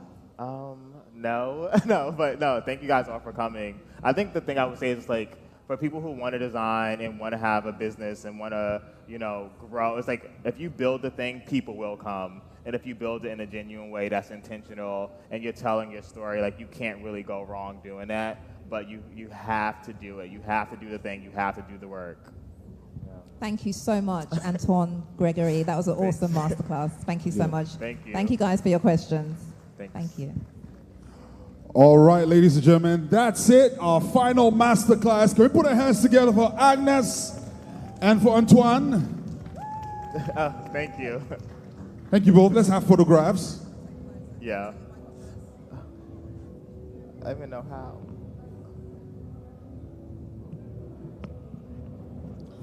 A big thank you to GT Co, GT Bank, and to you all for listening attentively, for being a part of it, for asking questions, and for being attentive, really, and enjoying every single masterclass since we started yesterday.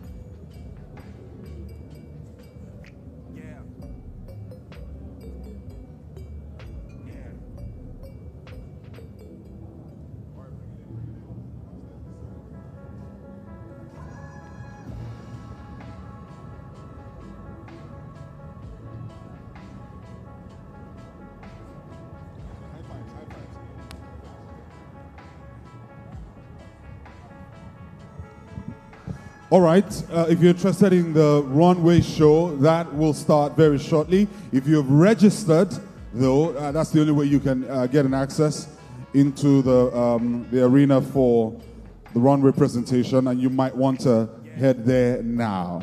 It's been an honor to serve you all. My name is Oluwaseun P. Again, on behalf of GTCO and GT Bank, we want to thank you for being a part of the masterclasses. And a big thank you to all our speakers and presenters and our moderators who have made all of this possible.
It's the GTCO Fashion Weekend 2022.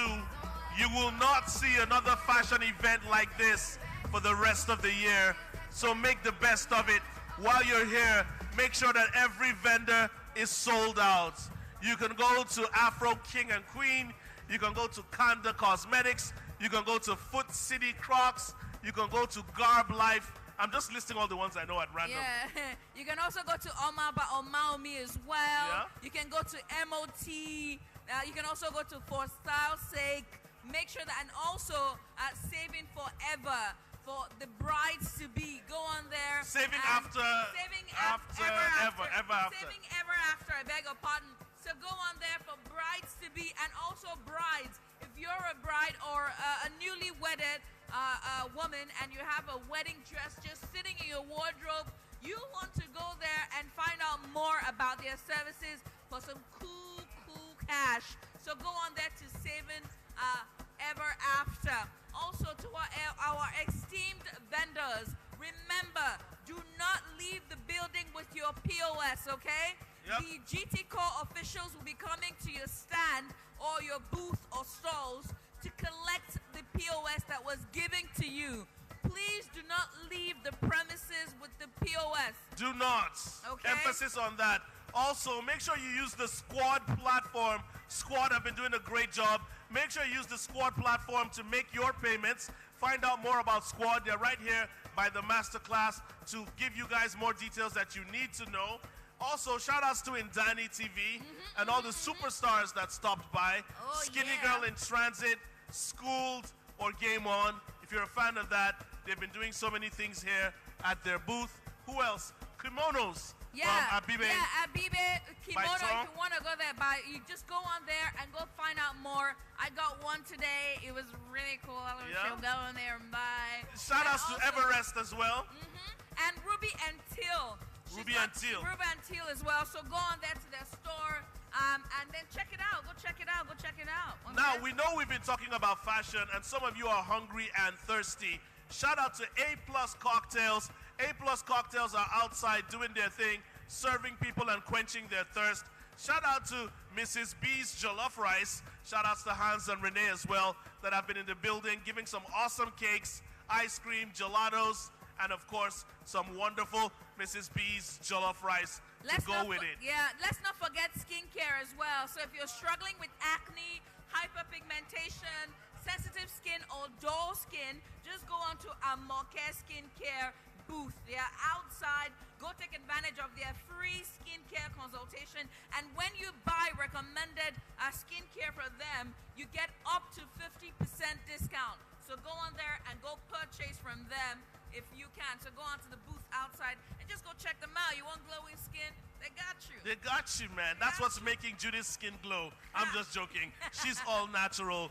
Puma is also here to give you guys fantastic footwear. So find the Puma stand and, of course, patronize as much as you can. Shout outs to Dapper Dan and so many other people that held down master classes. The runway show is taking place in a bit. You want to find out how to get to that runway show? Don't ask me. Ask somebody else. Yes, and also if you missed out on any of the master classes from today, as well as past Fashion Weekend season, and even yesterday's master classes, they're all up on YouTube. So go on to YouTube there and go catch it live. And also I see everyone taking pictures and photographs and videos for the gram.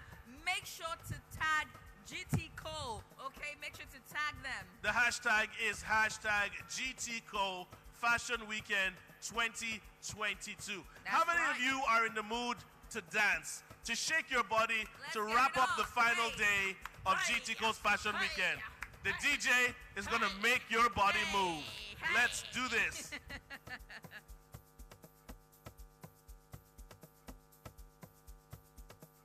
I'm a logo, kò ní sófò, gbogbo ìṣòro rẹ̀ ọ̀tá ní òkò, ẹnu ẹ ò ní fẹ́ ò ní mọ́fò, ọmọ yìí kò ọpọlọ lọ fi ń gbé kò. Say you no like designer, àbí you no like to gapa. Ibigi lágàtì gàgà, you gats to shop ẹ̀tẹ̀. Here we go.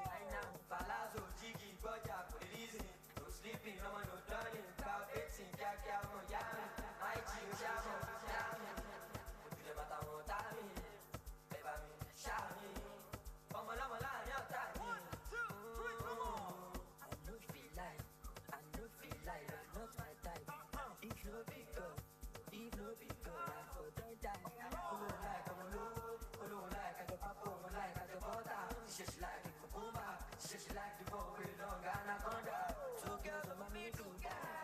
which one I good luck? And I say, bad boy, I'm single. 20 girls I good luck. If we suit, you're the massive party, done the start, everybody done the dance. If we suit, you're the massive party, done the start, everybody done the dance.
We interrupt this frequency with an announcement that we've been giving for the past couple of hours. And now we are afraid of the safety of the owner of this vehicle. If you drive a Honda HR-V, a silver-colored Honda HR-V, silver ash color, the plate number is LSD711HS. LSD711HS. Your windows have been wound down. Your engine has been running. Your headlights are on. You are not part of the fashion show, so we're wondering what is going on. Please, this vehicle, a Honda HR-V, ash color, LSD711HS plate number, please go and attend to your vehicle right now. Your windows are down, your engine has been running for hours, and your lights are on. That means your battery might run down quite soon. So please, go and attend to your vehicle ASAP. or maybe meet it at the next fashion show. Choice is yours. Judith is looking for a ride home. So No, if you don't I'm come, not. we might. You're not. See, No. she doesn't even want your vehicle. I don't know. We would have just driven her home. But please, if you're the owner of that vehicle, make sure to go and do something about it. It's been running for over 6 hours now. From 12 noon down to this hour, it's been running. So if you're out there, you're listening, go out and check that vehicle. Or if you drive a Honda HR-V at all, just go check Go if check it's it out. yours. And please go turn it off, okay? I think he's trying to show off that he has fuel to run his car for hours. In the meantime, to all our esteemed vendors here, please listen up.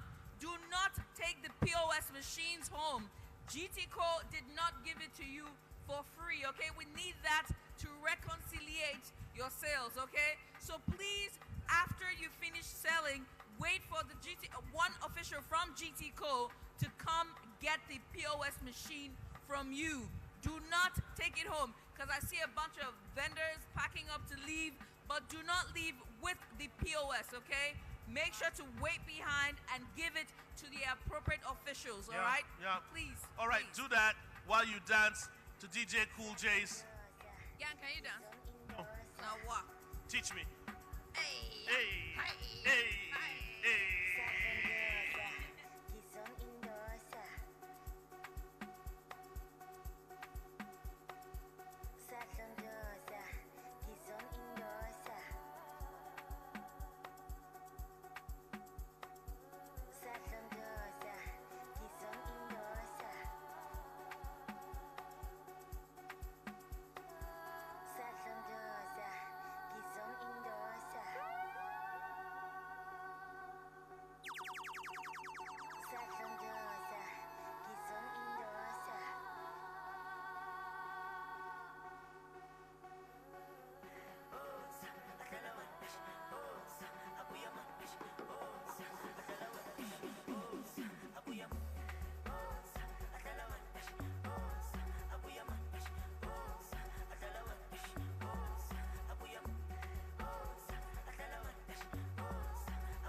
Shout out Foot City.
It's the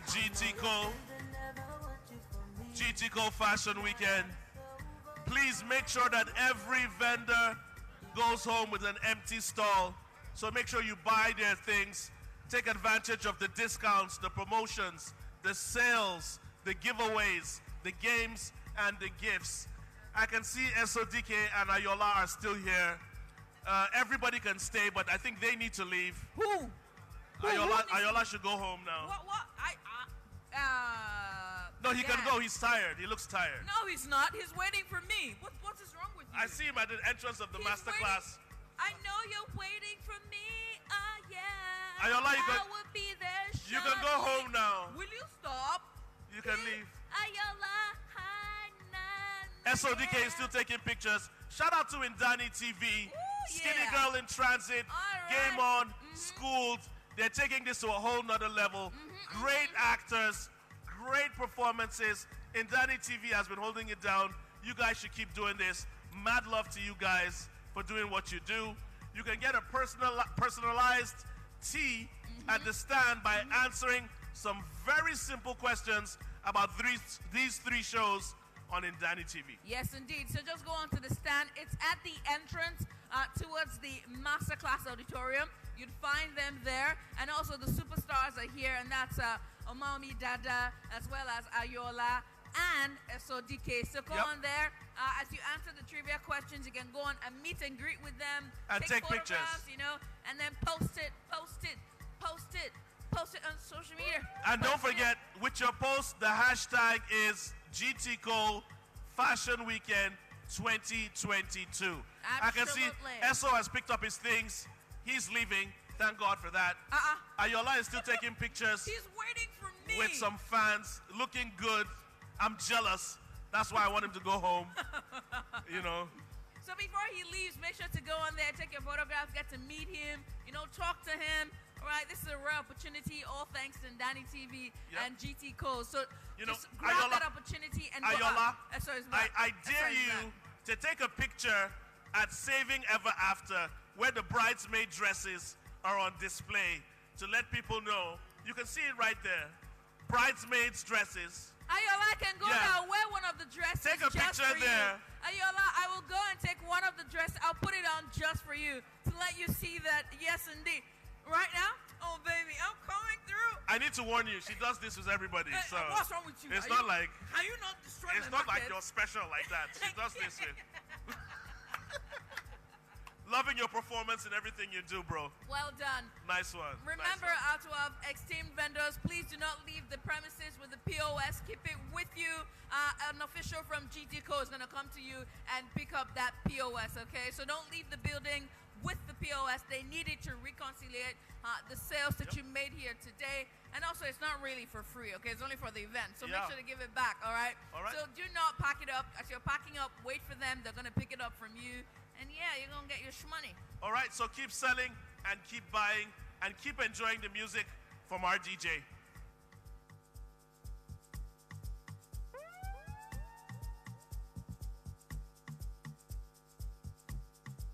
I know your friends, they never want you for me. But now that it's over, you can rest on their shoulders. It costs me nothing, I can tell you for free. I'm a certified loner, a certified loner. So nobody get time for competition. No air condition. Nobody can take my position. It's short for me, till I hang just see. So many talking is so good. When everything nice, gone go so. You see the flow, it is hard. Where to choke, it is hard.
Awesome.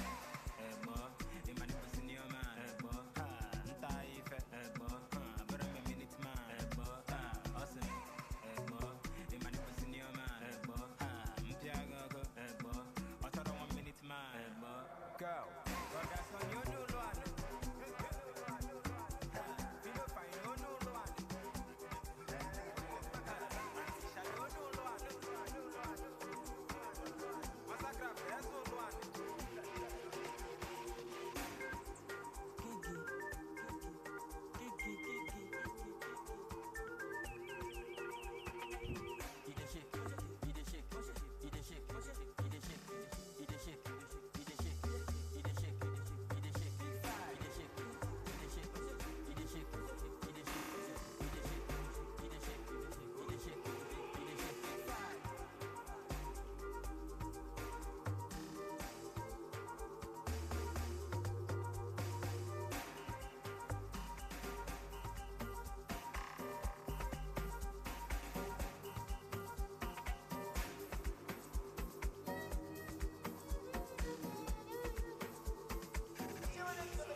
Mozambique number 1, Nigeria number 1, Puerto Rico number 1, Costa Rica number 1. Chave, chave, chave, chave, chave, chave, chave, chave. Ay, chavelala, chavelala, chavelala. Hey, hey, chavelala, chavelala, chavelala.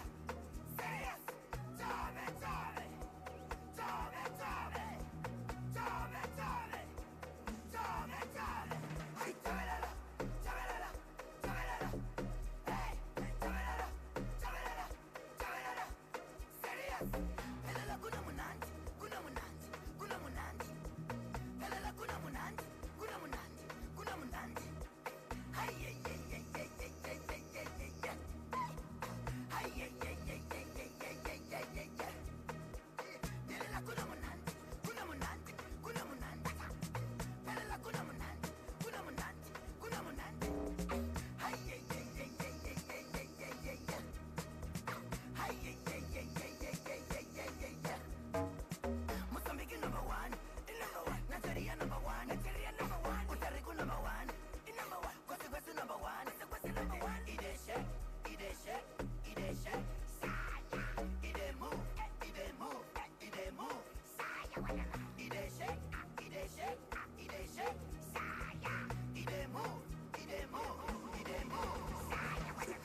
To make one or two announcements, and this time it's a missing ATM card. If your name is Aniyere Mohammed, again Aniyere Mohammed, your GT Bank GTCO ATM card is here. Please come with your ID to pick it up. If you lost a GTCO ATM card or GT Bank ATM card, please come to the radio booth to pick up your card.